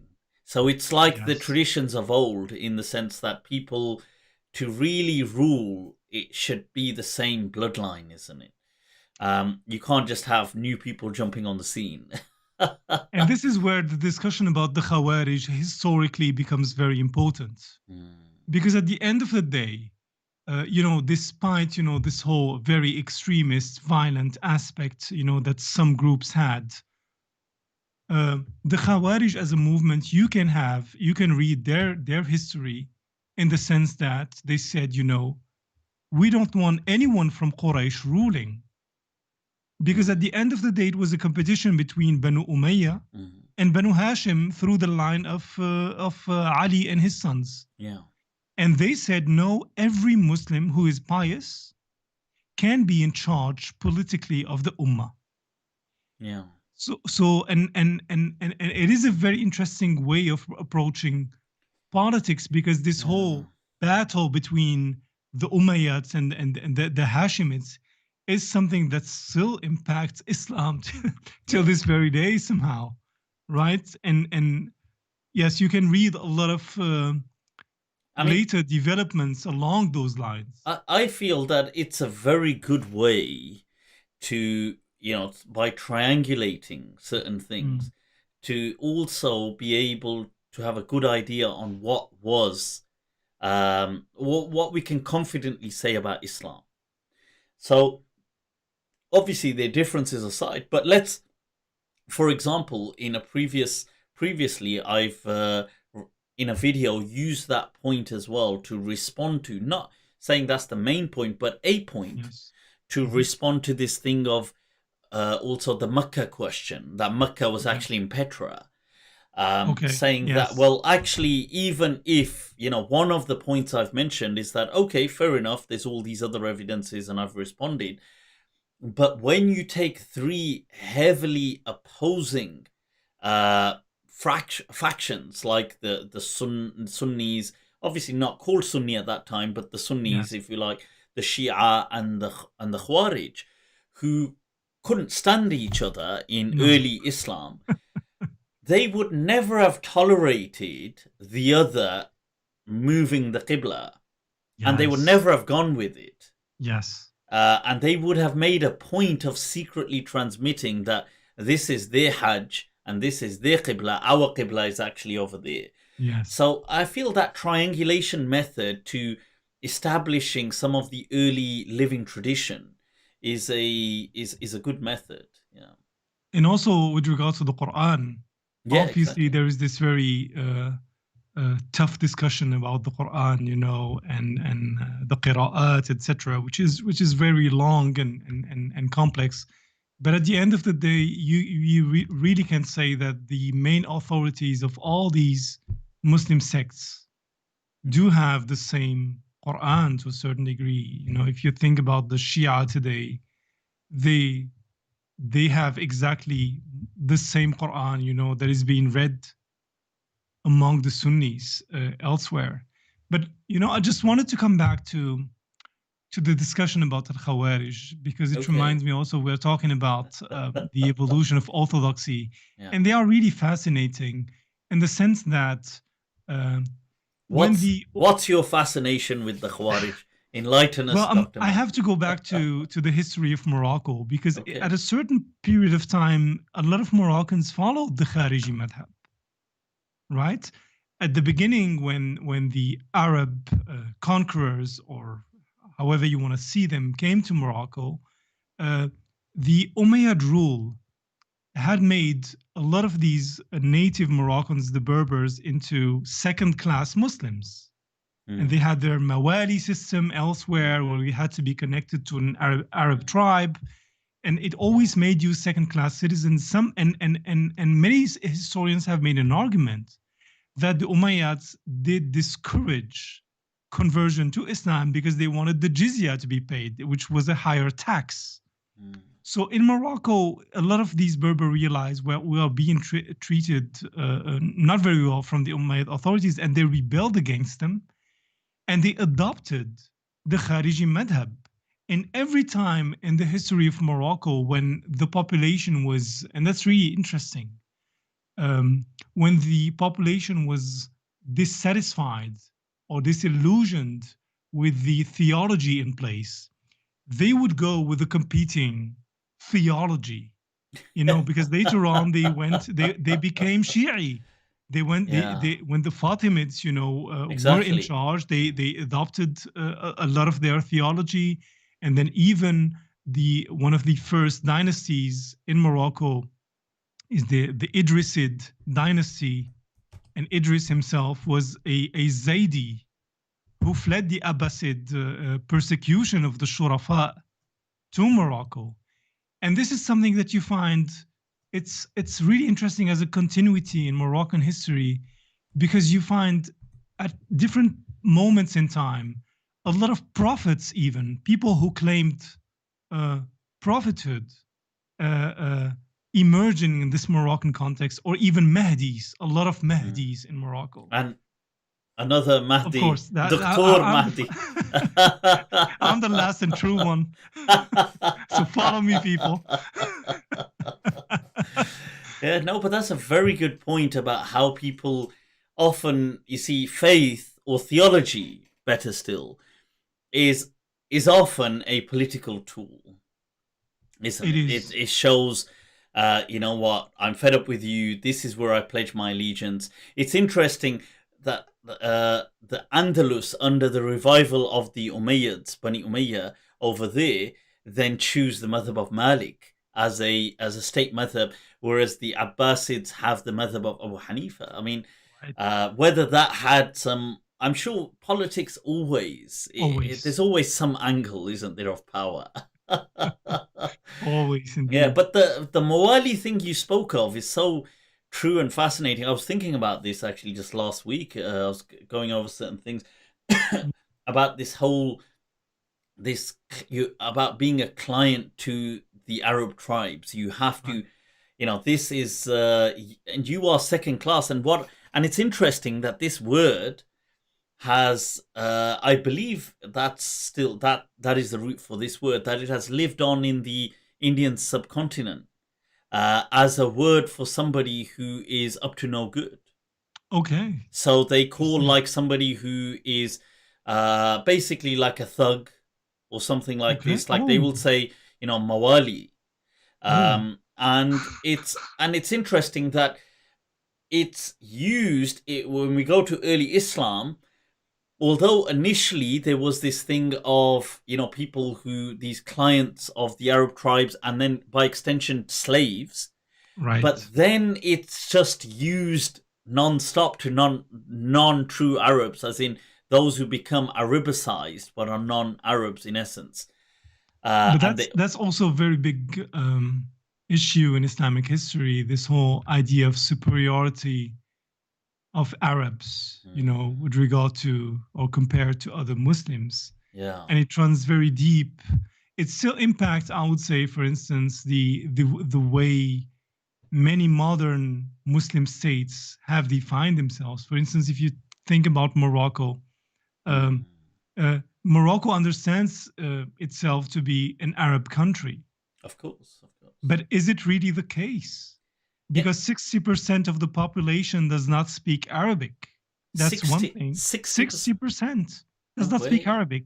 Wow. You have many important Berber or Amazigh tribes with their own languages. Yeah. And I assumed that, I knew that they have their languages, the Amazigh, but I assumed the majority of them were just bilingual, like they could speak Arabic and some of them Amazigh. can, but many just do not speak the Moroccan colloquial, is it colloquial Arabic. dialect. And it's very interesting because many families also who believe to be Arabs are Berbers Yeah. who were Arabized somehow. I've read a study. It's been several years now, but I've read a DNA study of Yes. Oh, genetic that's study of Morocco, and it was also yes. looking at Spain as well, and it was speaking about the kind of Arab haplogroup and where it exists. But interestingly, it had. I mean, I'm going to quote it wrong now because it's been like so many years since I've read it.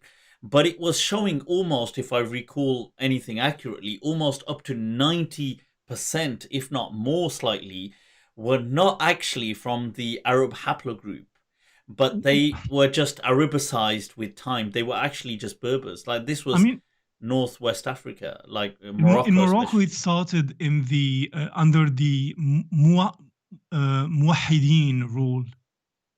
The Mm-hmm. Muwahideen were the ones who, well, the story is a bit uh, starts earlier with the Fatimids. They had an issue with the Hilali tribes. Yeah, yeah.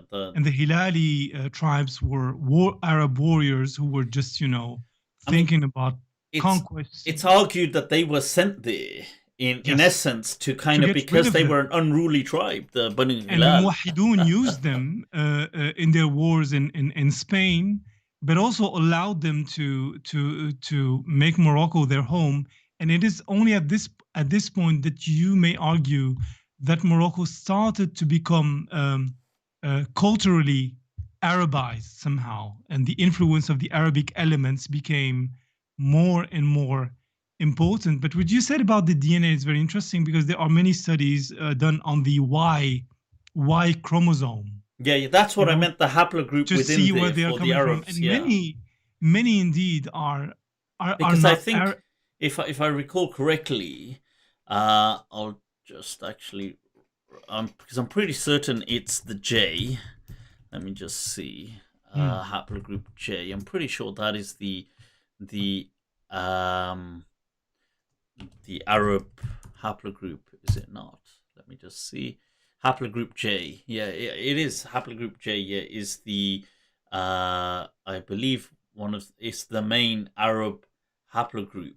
So when if you look at studies on where this is diversified throughout the globe and so there's a lot done on Spain as well. So they've checked where do they have and where do several, like in southern Spain, they will have several, like part of the genetic makeup will be Berber roots, but so even though they are European, but they've got those genes as well. So you can tell that so many generations back there was mixing.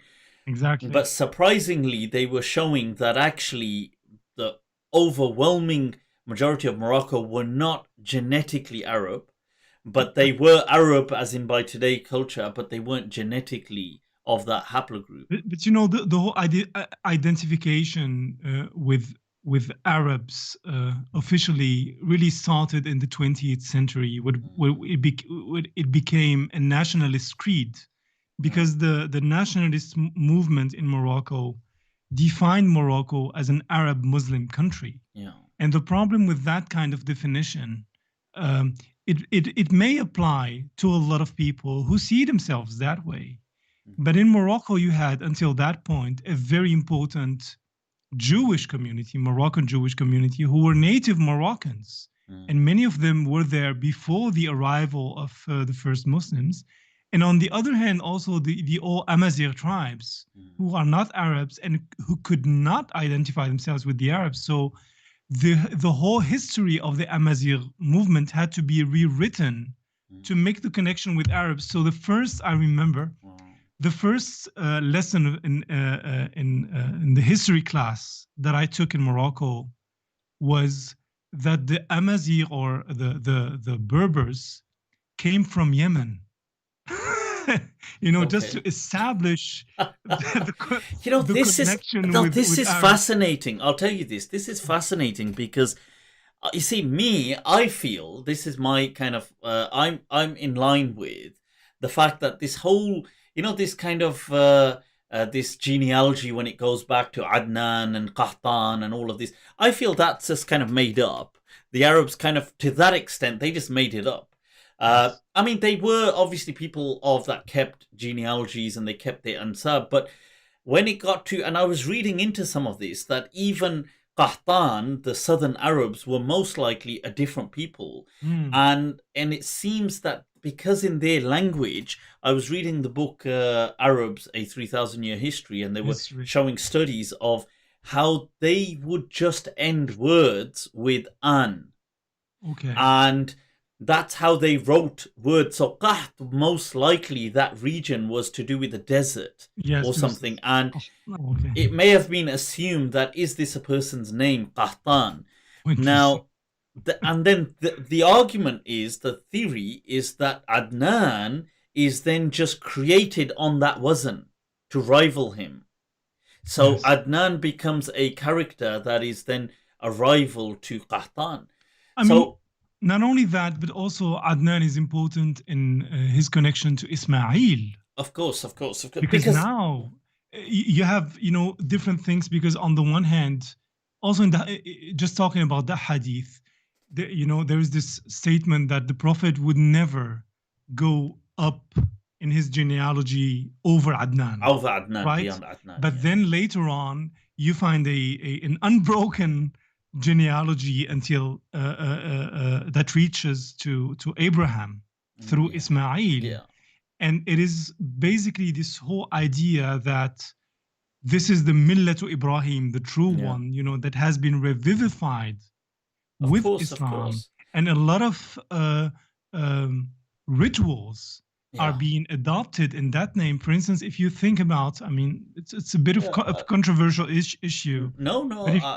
If you think about this is the place for controversy. Circumcision, for example, if you think about the proofs for circumcision, in the fiqh tradition? Well, first, the Quran doesn't say anything about circumcision. And then you have to go to hadith. In the hadith, you have something, if I remember well, that اختتن إبراهيم وكان عمره 80 سنة. That Ibrahim performed circumcision when he was 80 years old. Yeah. Okay. No, that is in some of the narrations. But let's just roll with that, because Yeah. the problem now is, now you are connecting this hadith when you ask the fuqaha about why is it obligatory. Yeah. They say, well, we were ordered in the Quran to follow Millat Ibrahim, and this is what Ibrahim is doing. But then now you have the whole idea of, okay, he did it when he was 80, so how long did he live? And you go into a whole discussion. I don't know how many years he lived. You get some incredible numbers. But at the end of the day, when you go later on, okay, this is the Quran, nothing, the Sunnah, well, some very questionable hadith. And then when you see the opinions of the fuqaha, you are just shocked. If I remember well, Ash-Shafi'i, because we spoke a lot about Ash-Shafi'i, said something that it was wajib, obligatory for both males and females, or something and along hence those lines. the FGM is a huge issue, the female mutilation within Shafi'i fiqh, like countries like Malaysia and Indonesia, where they suffer from that, unfortunately. You know, this Abrahamization thing, I've spoken of that. I felt that this was not, that Ibrahim alayhi salam obviously was there, he existed, but I felt that this emphasis of Ibrahim alayhi salam as the father figure of the Arabs was kind of forged, in the sense that whether there was a link through Ismail or not, I'm not saying there may have been, but the way it was created was a forgery just to establish a link with the northern Arab kingdoms, who were Christian, the Byzantines and the Sassanids and these people, because you see, the Quran mentions nothing about Ibrahim alayhi salam being the father of the Arabs and things like this. No. And when you think about it, I always, before I started researching this, for years I found this really intriguing. I had a question mark and nobody could really answer it for me. I used to think that, look, in the Sirah books and in these books on history, we read Al-Arab al-Ariba, Al-Arab al-Ba'ida, Arab al-Musta'araba, these different Arabs. And I was thinking, okay, so they say the Arabicized Arabs begin with Ismail because he wasn't an Arab. So, okay, Tika, so fine. But why is it that those Arabs, the original, the Qahtani Arabs, are not given that place of, they're the original Arabs? Right. Because I would have thought, by common sense, if somebody is, let's say, a hybrid, then the pure, you would assume, wow, well, Arabs actually come from Qahtan. Right. Now, whereas they would say, no, the best of the Arabs are now this and then this, particularly this tribe, and then it's Quraysh. What is your answer to that? How do you, to the question you just asked about how do you explain this? This thing, no, so I don't believe this thing is true. So I feel that what it is that the like in that book and in several other things, they show a lot of research. Yes. That it's so the Arabs as a people generally were scattered. You've got the Arabian Peninsula, and the Arabs generally, Arabia was split into three, that was by the Byzantines, Romans, but however, you've got the northern kingdoms, which is modern day Middle East, Iraq, Lebanon, that kind of place. There were an immense amount of, let's say, if we want to call them Arabs that lived here. Now, these people stemming from other, like from the Nabateans, and because they were kind of Arabs in essence. And so you've got this kind of people, but they didn't identify as Arabs. No. This wasn't an identity. In fact, the Byzantines probably felt they were Byzantine, and they felt, and the Sassanids probably felt they were with them, and the Nabateans, the offspring of them. Then you've got Arabia Desert, you've got the which is the Hijaz and this part, and into the Arabian Peninsula, and then you've got Arabia Felix, which is the southern, probably modern day Yemen. Yes. The southern had their own kingdoms, which were well-known kingdoms, the Axumites and all of these. with history and archaeology dating back, Exactly. a couple going beyond 1,000 years before the Prophet. Right. Now, those people would have spoken a different language, but it had similarities. Indeed. That there was obviously shared words and similarities, but they were different. And they wrote it differently, and hence the Arabian that was prevalent was the Southern Arabian. They used to call it al-Musnad, Khat al-Musnad. Exactly.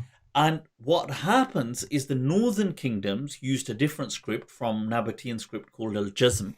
And they, so with the rise of Islam, what I felt was that, you see, before Islam rises, before the rise of Islam, you read in history that the northern kingdoms, there was a very popular city, Hira, which is in modern day Iraq, which is where all these poets were from, would be Nabigha, and all these others would hang around up there.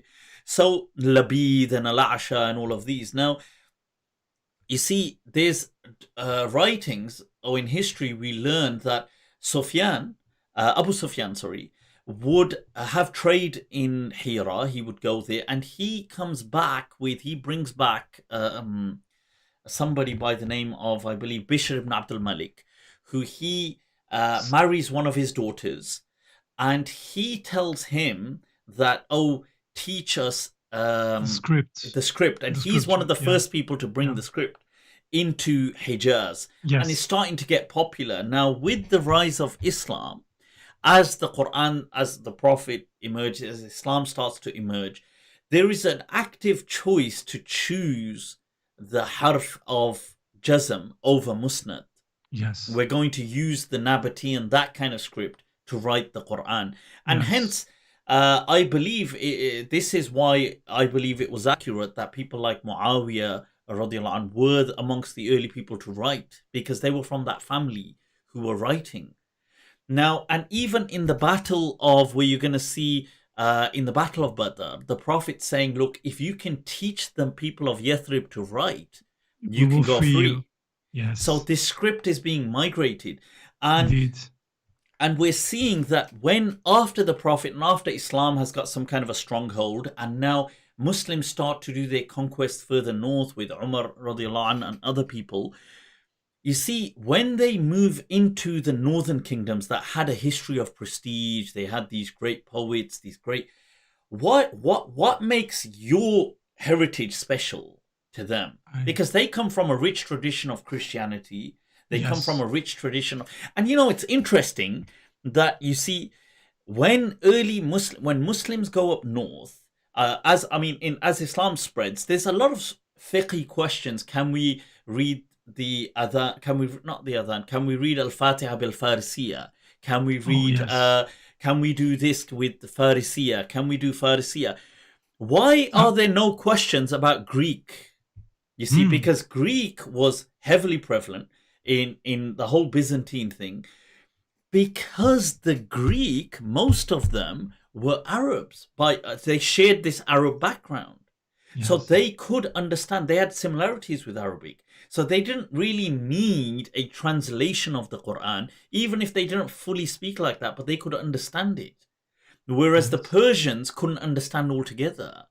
So, but my point was that to create this link, to forge a stronger bond, like you were mentioning with later groups like Tasliya and other things, here in early Islam, I believe the Abrahamization project began in saying, well, we actually all have one origin, Abraham. I think there is also a very important element in the connection to Ismail, in that is the competition with Ishaq, basically claiming that now the Muslims or the Arabs are also the true chosen people of God. Because you had this discourse going on, in the Jewish community, that they were the chosen ones. But now Ismail and the whole story of Ismail, and that he is the Dabih. The sacrificial son. Because, and this is something where you find a lot of a divergence of opinion among Muslims. Who was the child that had to be sacrificed? Is it Ishaq or Ismail? You had, and even in the hadith, if I remember well, you have a lot of contradictions in some. In the one I know, Ana ibn Dhabihain, as he referred to himself. And it's interesting on that note, just a side on a tangential note, that Imam Malik was of the opinion it was Ishaq. Many others. Yeah, many others as I think Ibn Arabi also later was of the opinion that it was Ishaq and others, indeed. Yeah. Indeed. But that's, I think, the way I understand it in its historical context is really not only championing the theology that we are the true millah of Ibrahim, but also we are the true bloodline of Ibrahim.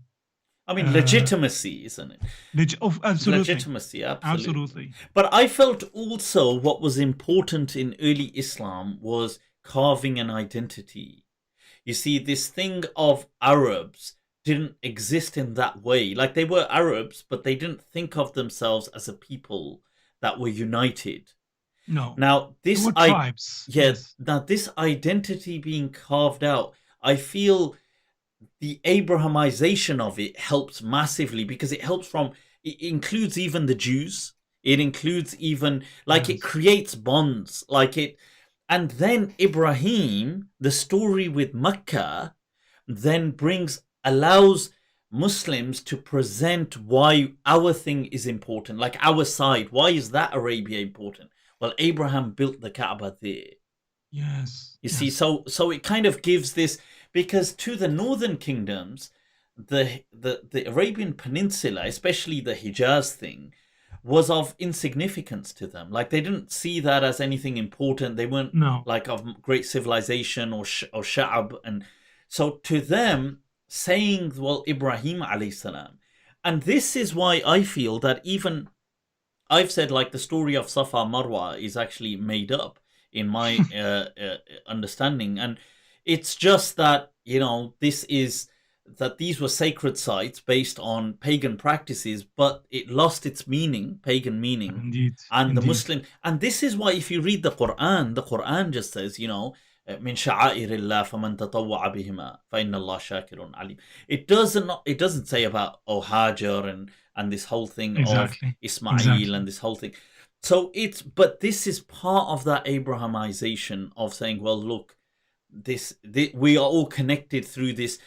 I mean, these are my kind of just theories on it. There are some people who push them a lot further, their theories. I was reading up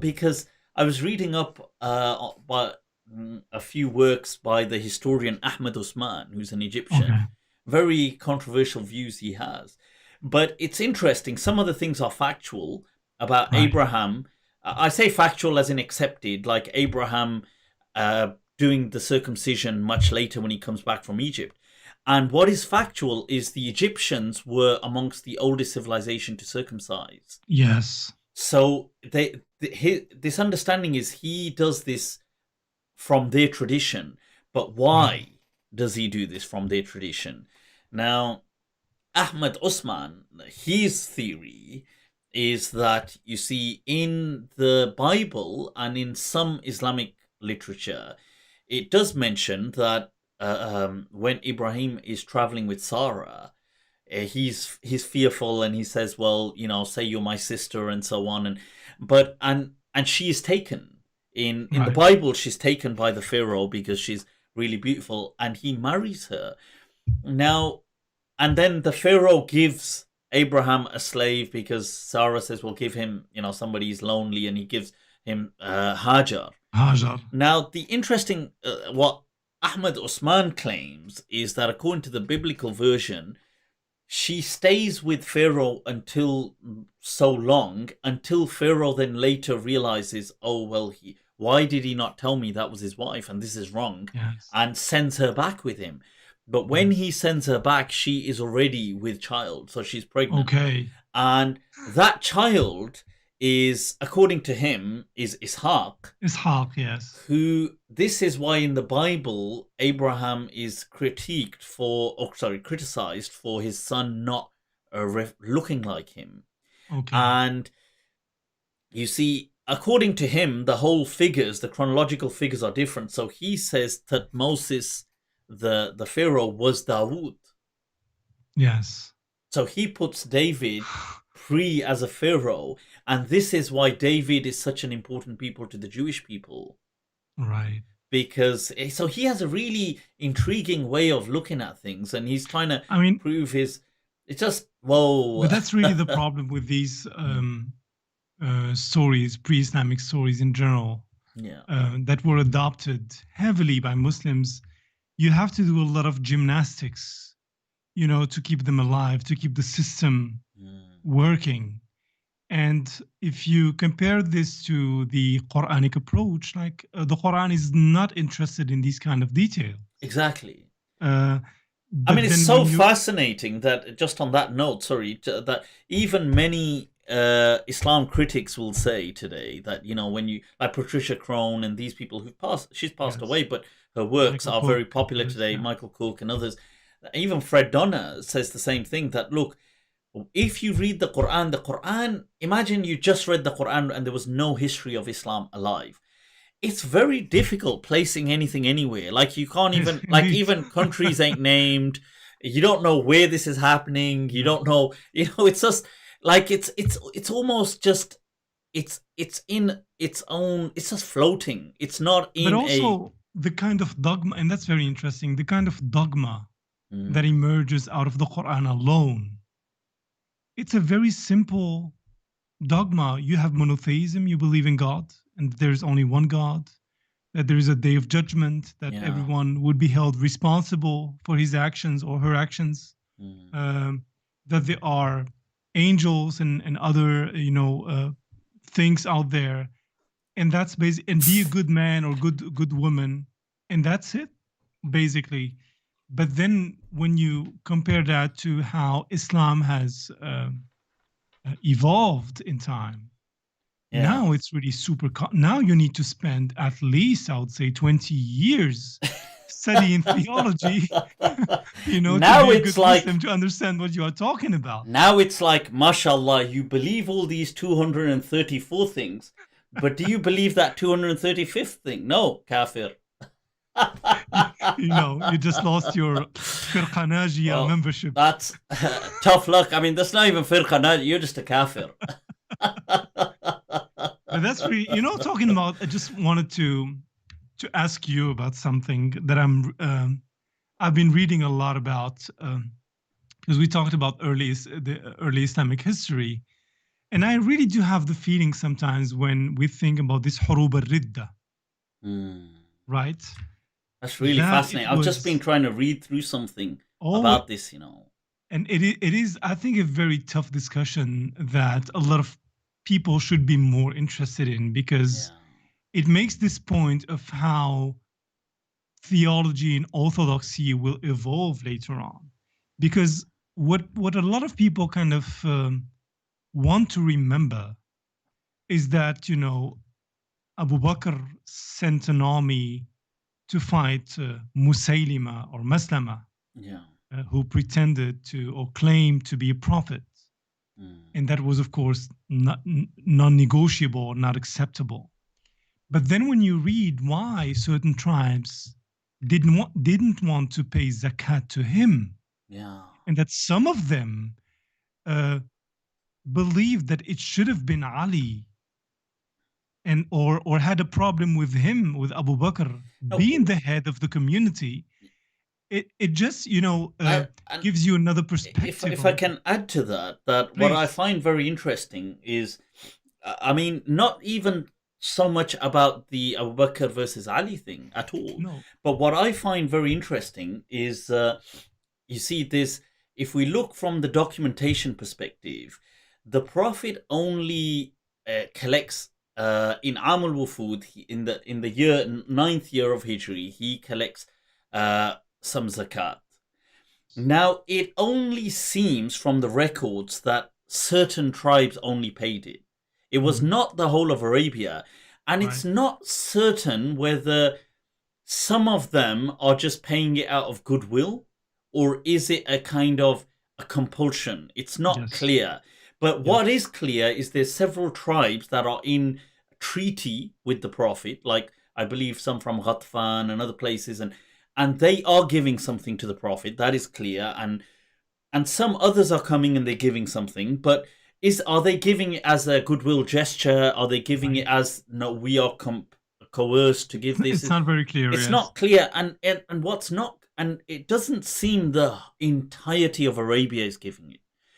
But what happens is this, obviously, with Abu Bakr radiallahu anh, as he emerges, you see, this becomes a stance that he takes. And I feel that the reason that what's happening here is because this famous statement, man farraqa bayna iqali wal, who refused to, or made a distinction between the kind of the whatever it is that they tie the camel with, or he prevented me, man mana'ani iqalan, who prevented even this from me, I will fight them. Yes. This kind of a harsh statement, you see, it was encroaching on several matters. It wasn't just, there was the aspect, okay, there's a concept of zakat, but we have to remember that the Arabs were a kind of, like the Bedouinized Arabs, were a kind of proud people. Warrior tribe. A warrior tribe. So one of the greatest problems they had was paying tribute, like paying monetary tribute to someone. Like they had allegiances, but when they pay money, it was seen as a kind of dhul. This was one aspect. But another aspect, you see, what's interesting is, which I found particularly very interesting, is the sa'i. You see, the person who comes to collect. You no longer have a right to privacy of assets. He can come into your property and see what is it that you have. So Indeed. This concept of privacy is kind of compromised. It's very interesting. Yes. But it is, on the other hand, it is the ultimate submission if you are to gain submission at this time. You will break the back of any resilience that may be there. And I think this is a fascinating point. And I think Abu Bakr made that stance. One, obviously, for financial reasons, it was needed. Yes. Let's say we need tax, but I feel it was a way to, like, everybody, like, to force out that submission. Because, but the thing that I'm struggling with is also to think about this zakat that a lot of tribes did not want to pay to him. Was this maybe an understanding of them that there is a difference between the religious and the political? Because, paying it to the Prophet, you can make an argument, okay, this is religion right now. Yeah. But now it's politics and it's something completely different. I feel that people, especially in the past, have said that they've used the verses of the Quran, خُذْ مِنْ أَمْوَالِهِمْ صَدَقَةً تُزَكِّيهِمْ. And so, but this is tuzakim. You are, it could be the zakat as well, but you, khudh min amwalihim, right, not the other people. And they have said, some people said, look, Bani Hanifa and these tribes said, well, we would give it to the Prophet, but you're not the Prophet. But I feel that's what the Quran is saying. Yeah, khudh. Yeah. To the Prophet. He's talking to the Prophet. To the Prophet, yes. So there was that argument, and I feel that is true. That it's not clear that when they were giving it to the Prophet, were they giving it as compulsion or as a kind of offering? Some people were definitely giving it as look, we don't want war, we want truce, and there were definitely some tribes.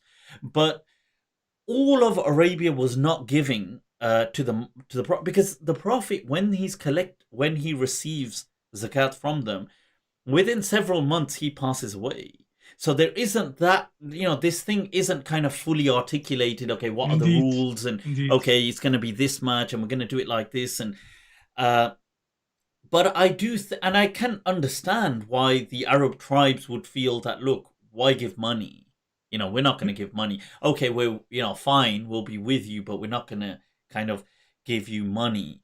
But this is, and I can understand from a political perspective, you would need money, but also I feel it would be the litmus test Like if you pass this, you will have it on lock. You are the ruler. Yes. Yeah, like if we give in here, then the ground ahead will just be rocky. Like we have to crush this. And I feel it was less to do with it being, let's say, the pillar of Islam. No. And more about we have to lay the law.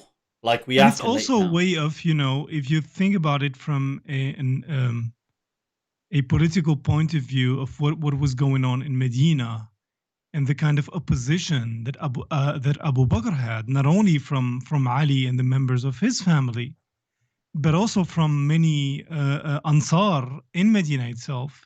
When you have a war and you send armies outside, then you... What's interesting on a side note with that is, I mean, it's the murder of, what's his, Sa'd ibn Abada, or is it the other Sa'd? Sa'd ibn Abada, isn't it?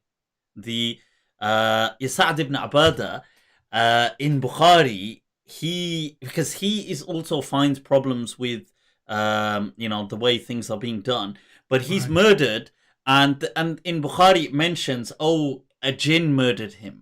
Okay. There's a hadith, I don't know if you've seen, they say that there's a jinn farama fawada, because he was found with I think an arrow, but he was just found dead one day, and he's the leader of the tribe. And so he's found dead, and they just say, well, that is an interesting, and the Bukhari explanation is just so, a jinn killed him. Okay, I case forgot closed. the name of this other tribe, but it was the one that Khalid ibn al-Walid took care of, and it's a horrible story that they just wanted to discuss things, and that they were definitely Muslims, and he killed the leader of the tribe. It's not the Dhil Khalasa. Took his woman as slave. And I think why it is important to rediscuss these stories is because for not a lot of Muslims, but for some Muslims, they are seen as precedent. And that's, there is a craziness about these stories that should be addressed. Okay, because now if you tell me that he is a Muslim, no, he's not a Muslim because we ruled he's not a Muslim, so we can kill him and we can take his wife and his children as slaves, it sets precedent for a lot of trouble. And you had this trouble, this continuity of trouble until ISIS, when if you think about this horrible example of ISIS, this is the kind of precedent, in my understanding, that was set for them. If you say, okay, which kind of Islam are you following? Well, here it is. Here are the texts, and you have to. Yeah, no, I feel that's such a very good point, because you see, I have got a video on YouTube where I'm addressing because the question I've been asked that, look, why can't we, it's to do with Adalatu Sahaba, why can't we critique the companions or look at them objectively? And I give a whole scenario, and if anybody wants to watch that, please watch. It's not a long video, but I go into it in better detail than I would be able to now. But I just explain, look, you've got this option and you've got this option. And I feel nobody really does justice anyway. Because I feel that what happens is on one option, obviously you've got the veneration, where there's just, we don't critique anyone, everybody's just venerated. The other is where we critique, but the problem is, okay, the Sunni tradition generally won't, but then I've said that the Shia tradition will, but then they won't critique Sayyidina Ali, they'll just critique non-Ali and everybody else. And so I said, look, it's best that we just don't. And we venerate, that's what I feel. But that said, I think this is a very important point you've made. I never really thought about it from this angle, and I think that is a very important, significant I honestly point, do believe, what troubles me is the kind of precedent in terms of fiqh that these kinds of examples are setting, because it has again to do with how do you define sunnah. Because if you follow the whole idea that ashabi kan nujum, that my companions are like the stars, and it doesn't matter which one you follow, it will, you will be guided. You will be guided. how do we assess this kind of precedent, in terms of fiqh? Because now, who has the authority to declare someone Muslim or not Muslims? Because for a lot of people until that time, they were thinking, well, you are Muslim if you believe that there is no God but God, and that Muhammad is the messenger of God, and that's basically it. And you find many hadiths also go into that direction. Even من قال لا إله إلا الله دخل الجنة. It doesn't even have Muhammad Rasulullah in exactly, it. So how do you, address these contradictions? No, I think it's a very powerful point. I mean, when you think about it, because often I will get people say to me, like in comments, not in person, but in comments, they will say to me things like, they will write that, this Mufti Abu Layth, if he was in the time of the Sahaba, they would have killed him, or they would have, they would have cut his head off, like such and such, or they would have done this, or they would have done. But these stories are it's not. The issue isn't about me. The issue is that they've got an image, haven't they? There's this image that, in that day and age, this is what people were doing if they felt you were a heretic. Right. Now, I think that such narratives, such theories, such beliefs that this is how Islam was lived, it needs to be addressed, because first of all, I mean, I wouldn't believe that is how it was generally lived. And if it was by some people on some occasions, those occasions do need to be addressed. I mean, the whole concept, if you think about it, of what has been labeled al-Futuhat al-Islamiyya is extremely problematic. Because there are a lot of reasons to doubt that they had anything to do with religion, with spreading a religion. But that being said, by the way, I just wanted to salute you for your position on the Hagia Sophia. Oh, right. A friend of mine shared your whole take on that, and I really find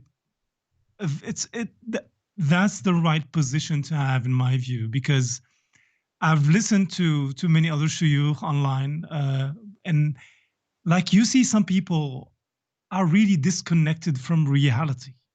I've listened to the take of Sheikh Dedu, this Mauritanian scholar. I haven't heard his. And this gentleman he is really disconnected. He's talking about this, what happens when a Muslim ruler enter a non-Muslim territory, and how the others have to submit and pay jizya to him. And he talks about that Muhammad al-Fatih, or whatever his name was, bought the Hagia Sophia from the Christian. And that's complete nonsense. I mean, the guy named himself the Ghazi. So when you are a Ghazi, you just take things and whatever and people. And what I found very unfortunate in this whole Hagia Sophia thing is this is a missed chance for Muslims to say, Erdogan could have said, what, let's give this Hagia Sophia back to the Christian Orthodox community. There are many or some Turkish Christians there. Let's do something good, something beautiful. Because the problem that I personally have with a lot of fuqaha, that something has been declared halal doesn't make it ethically beautiful. Exactly. It might be halal. That's okay, because the fiqh books. And that's what I was saying. That look, I'm not trying to say what Erdogan did was haram, and I'm not trying to even get into the haram or was it legal. Obviously, it's his country. It's that country. It's legal within that country. But I was just trying to say, is it right or wrong from matmanna ilayhi al-qalb, and right. In that sense. But imagine the kind of impact that it would have had if he said, you know what, let's give it back, and let's open like a new chapter with the Christian community. See, but and but that wouldn't play into his story of trying to lead the Absolutely Muslim not. world, because he's trying to become Amir al-Mu'mineen.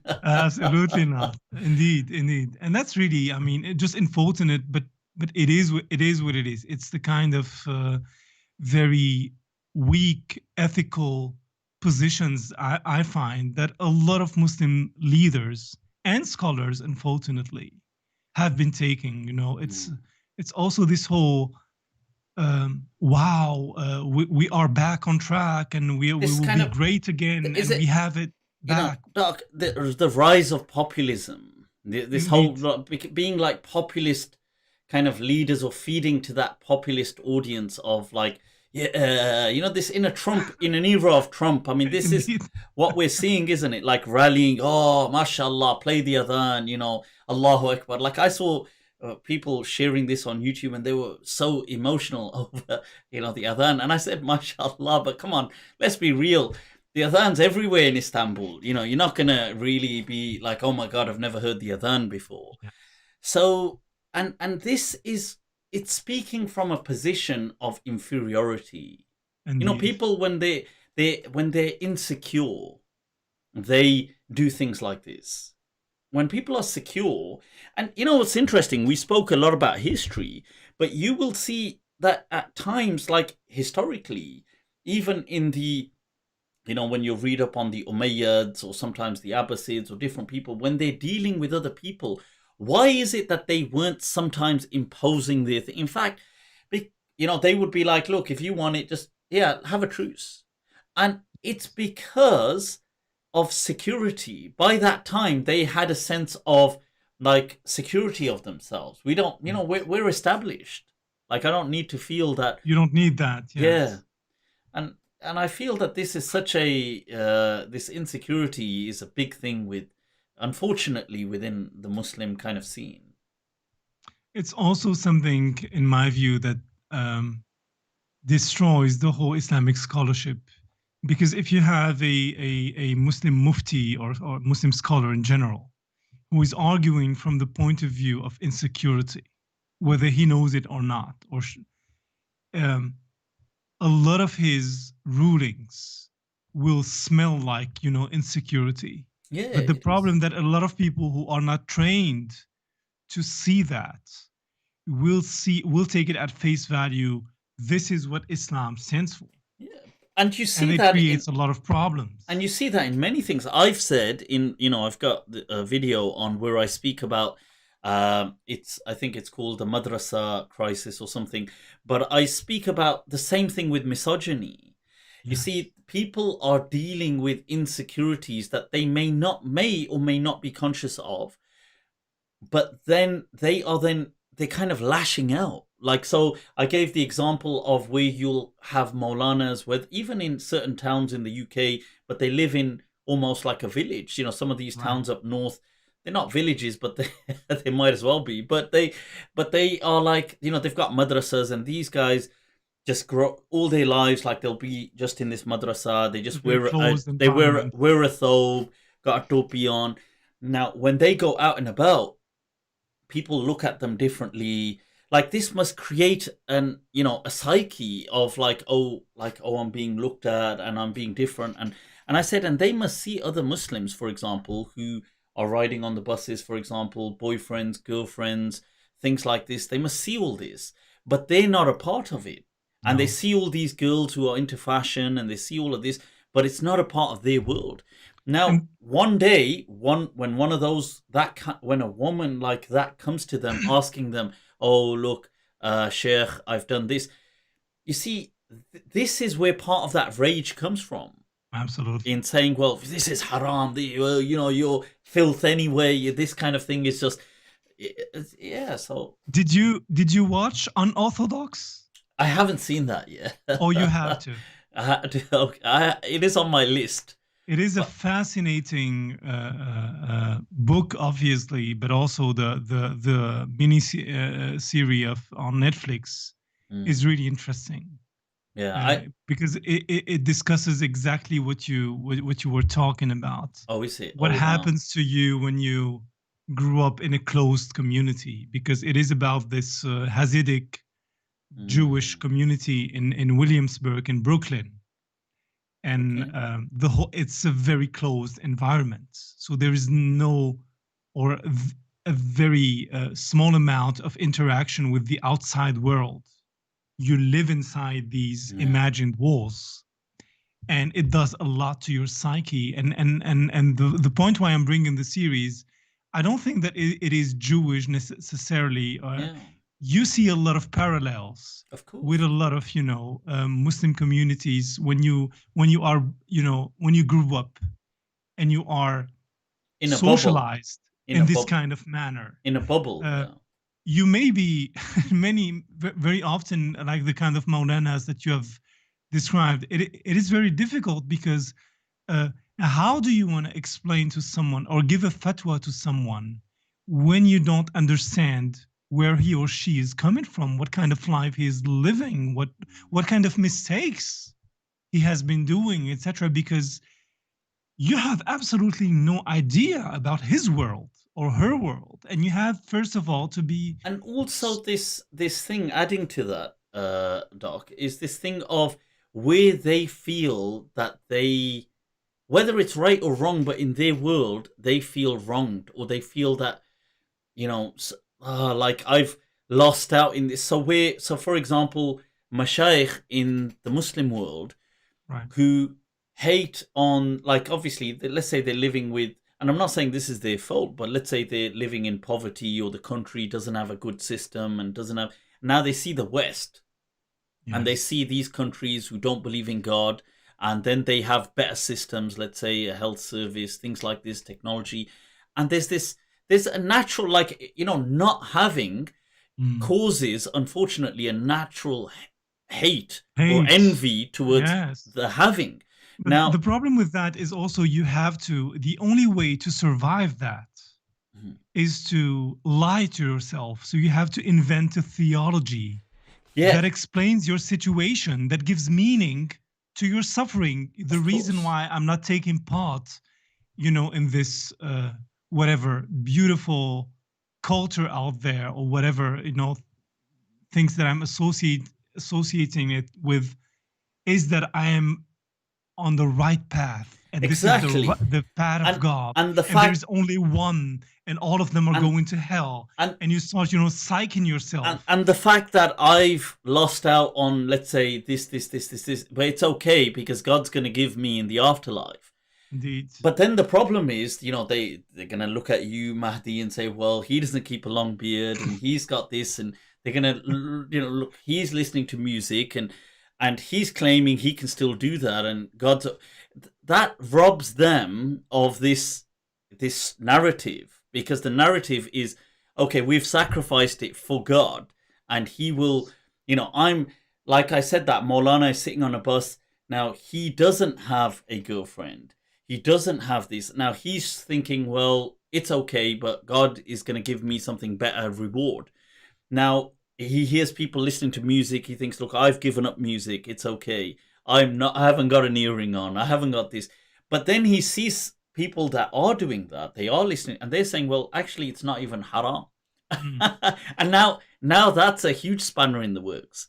But One of the things, and there have been some studies done on that. To take the most extremist example, many of the ISIS fighters, when obviously ISIS turned out to not to be what they believed it would be, yeah, lost their faith completely in Islam or even in God, I because can this believe was that. the Yeah, only kind of salvific experience that they wanted it to be, or kind of salvation that they yeah, wished it to be. And when they realized it's not that, they completely, they were lost. Many of them. And I just really think that, especially as a mufti, and I'm not a mufti, obviously, and no, no, Mahdi. I'm okay not being one. But the thing is, I really think you need to be exposed to a Huh? lot of things, Huh? to a lot of Oh, oh, culture oh. I thought you meant like and it need to be life exposed. experience, and life Mm, experience is, I think, a key word. Yeah. to be able to give fatwas to people, because many things are not even don't even have a religious aspect to them. Many things are just, you know, And psychological and issues that people are struggling with, and you have to address that. exactly. I think being secure to a great degree of yourself. You know, like, and this is why I think it's important that people who take this path to Islamic learning, they do try to be stable financially. They do try to do different, like they try to want the experiences, Right. but they come from a position of, or they try to attain a position of at least to a considerable degree security of Indeed. themselves. I feel that that ties into compassion then. Mm. Because the other thing, you know, like we spoke of the Hagia Sophia, this is then the perfect example of those people in their mind having a win over, like ha ha ha ha ha, like we got it. You see, like to the West, it's a kind of like a stick my fingers up to you, and we got the Hagia Sophia, serves you right. And it's the same thing I said earlier on about the misogyny. It's like, well, now comes a girl that's all, you know, she's got her hair like this, she's got, and this is the thing that this person can't have. No. And she comes and says, you know, is it all right I wear nail polish and I want to do wudu over it? Right. Astaghfirullah. Why should I make life easy for you? Exactly. You know, because that's also the whole discussion about tarjih. Mhm. Because as a mufti, you have to do tarjih. You have to Yeah. weigh the arguments and choose one from the past scholarship that you deem, you know, will answer the question that you have been asked. And I'm always just amazed by the kind of tarjih that a lot of muftis out there are doing, because they're always choosing the most difficult, Harsh. you know, harsh option out there. And it's easy to be harsh, isn't it? Because it is. It's the most predictable, but it's also, I mean, Sufyan al-Thawri said anybody can say it's haram. The real, you know, ijtihad is in saying finding that it a way isn't. out. Yeah, finding a way out, finding ease. But I mean, it's also power dynamics, isn't it? Like, Absolutely. I feel it in a world where Molvis or Maulanas or Mullahs or Shuyukh, these kind of Shuyukh, have no real, they, you know, wield no real power. Right. This is the time where they get to stamp it, like to say, you know, I have a theory, and I don't know if you would agree with it, but I really do feel that a lot of them do change a lot of their opinions, you know, throughout the years. But the problem when you have followers, the followers don't let them. they don't let you. They don't let you change your opinion. This is exactly what many and they will shuyukh hold are that going against through. you. Yeah, So they it's will, really, man. I've met a lot of people, a lot of scholars who think very differently, you know, when you speak to them like one-on-one, but when they are like preaching or being, you know, this public persona, they're saying the exact opposite of what they're believing. And I don't think that they are necessarily hypocrites or whatsoever, but I do believe that's also one of the problems of the mob out there. And it's making, you know, it's, I feel that's adding to, it's kind of messing them up gradually psychologically. But yeah, this is so true. You know, I've got, you know, on my phone, you know, for this MindTrap, there's an example of so many shuyukh that will kind of, like, they will chat to me in a certain way, but they like, look, no. Sometimes they'll be like, oh, look, I can't come on because, you know, I can't, my following won't allow me to be seen talking to you. So, and sometimes it'll just be, well, in person, I have to present a particular, and this is, you know, I spoke about the famous case of like Sheikh Yasser Qadi recently. One of his major challenges is, how do you deal with your own, the Frankenstein you've created? Because, you know, and you can't really, you see, when you're that popular as well, walking away isn't easy because, you know, popular, who doesn't love attention? It is a tough issue, honestly, and I do feel for a lot of them, and I just, you know, thank God that I don't have that I don't have followers in that sense, because it is. I mean, it is such a great thing just to change your opinion or something because new evidence is being presented to you, and you said, "Okay, this makes a lot of sense actually." It's a And great thing, honestly. you rethink your position, and it's just so enlightening. But the problem is when you have constantly to censor yourself Yeah. because now you are speaking to an audience that has this expectation from you, and that puts a lot of pressure also on you. I mean, that's not fun. At That's all. not fun And I at all. remember somebody once making, one of my haters, making a video clip about me where I had changed an opinion, like Okay. maybe a year and a half later or a year later. And they were trying to say, "Oh, look at the contradiction," and I commented on, I covered it in my Monday night, saying that, you see, to me, this is an amazing strength. Like, Mm. I think it was, I could be wrong. I think it was on men wearing gold. Okay. So he takes a clip from one of my Monday nights in the early, when I began it. Like, now I'm on 170 something, Okay. but in the early episodes, and I'm asked, and I said that, look, scholars generally, I said, as far as I'm aware, scholars have always said it's haram.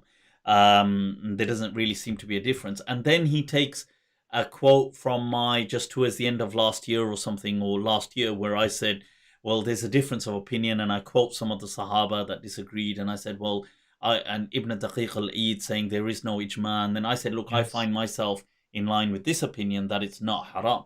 Now, they said, oh, well, look, a contradiction. And I said, well, you see, to me, that's growth. You see, like, Indeed. it's the ability to be able to learn something and think, well, you know what? In hindsight, I actually agree with this now because, look, You know, I see this evidence. I'd say these are life skills if you think about it, from a more general perspective. Because, I mean, everyone should give him or herself the right to be wrong, to make mistakes, and to correct them afterwards. Because if you don't, then you'll have a lot of issues, Yeah.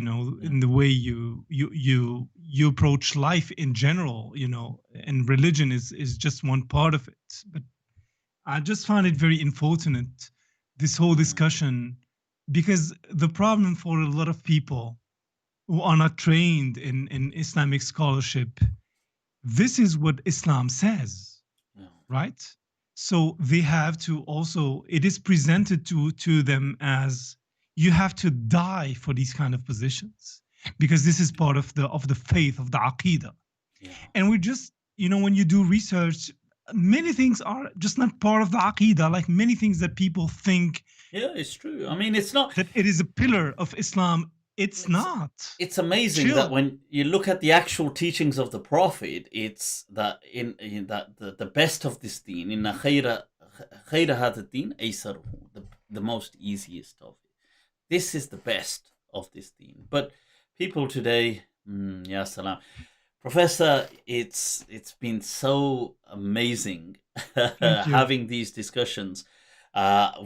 I know we've gone on for so long, and really, I know prior to getting on, I've had you waiting It's okay. whilst Don't I worry was about going it. through all the technological issues here on this side, and this has just been so full of. I mean, I've totally loved it. I know some people are saying, "Whoa, it's been over 3 hours," right? So, alhamdulillah, Oh, but yeah. that's amazing. Um, if people want to reach out to you, Doctor, where should they reach out? How can they connect with you? I am on Facebook and Instagram as well under my name, Are you just with Mehdi them Sajid. with their thoughts? You're like, they just have to think of me and I'm with them. No, but thank you. I wanted also to thank you very much for having me. I really enjoyed our discussion, and I really salute you for a lot of very courageous positions that you are taking. And God bless you, man. Thank Oh, you so shukran, much. man. Thank you. It's I dearly appreciate. Thank Oh, you. we forgot to cover how you actually came across. Just very brief. Yes, yes, indeed. People, you have to That's check this important. out. Doctor, well, So I was Mahdi mentioned this to me. doing some research on psychedelics because I've came across a TEDx lecture from a certain Roland Griffiths, where he talks about psychedelics and the kind of breakthroughs that they have now in medicine. And I realized that John Hopkins University, which is one of the leading medical institutions in the world, they have a whole center for psychedelic and consciousness research. So I wondered just what would be the position of Islamic scholarship if Muslim scholars address that issue or not. And unfortunately, I didn't find a lot out there, but I found three things. One from Islam Q&A, from al-Munajjid, who did the qiyas of alcohol, that it was forbidden. The other one was Ayatollah Rouhani, surprisingly, one of the leading Shia authorities today, who is okaying psychedelics.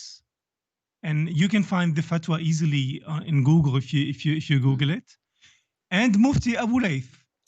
And I was like, people. oh my God. Here to serve you. This Mufti is awesome. Oh man, it's been awesome. But thank you so much for having me. And we have to thank you. We have to do this again, inshallah. Inshallah. Dr. Mehdi, it's been an absolute pleasure. Love to. Thank you. Damas y caballeros, ladies and gentlemen, the man, the myth, Dr. Mehdi Sajid. Find him on Instagram. Make sure you follow him. Once again, people, take very good care of yourselves. I'm going to bring up my final screen. By the way, I've launched my Patreon. Are you on Patreon, by the way, Dr. Mehdi? No. Okay, I've launched my Patreon, so you can check it out. Check out the tiers, the services that are being offered. You can join these different groups and stuff. Cool. Much love. Over and out, folks. Salamullahi alaikum. Salam. Alaikum assalam. I can't find the exit page now. No, we have the other problem. This is it. God damn. Now we're ending on that.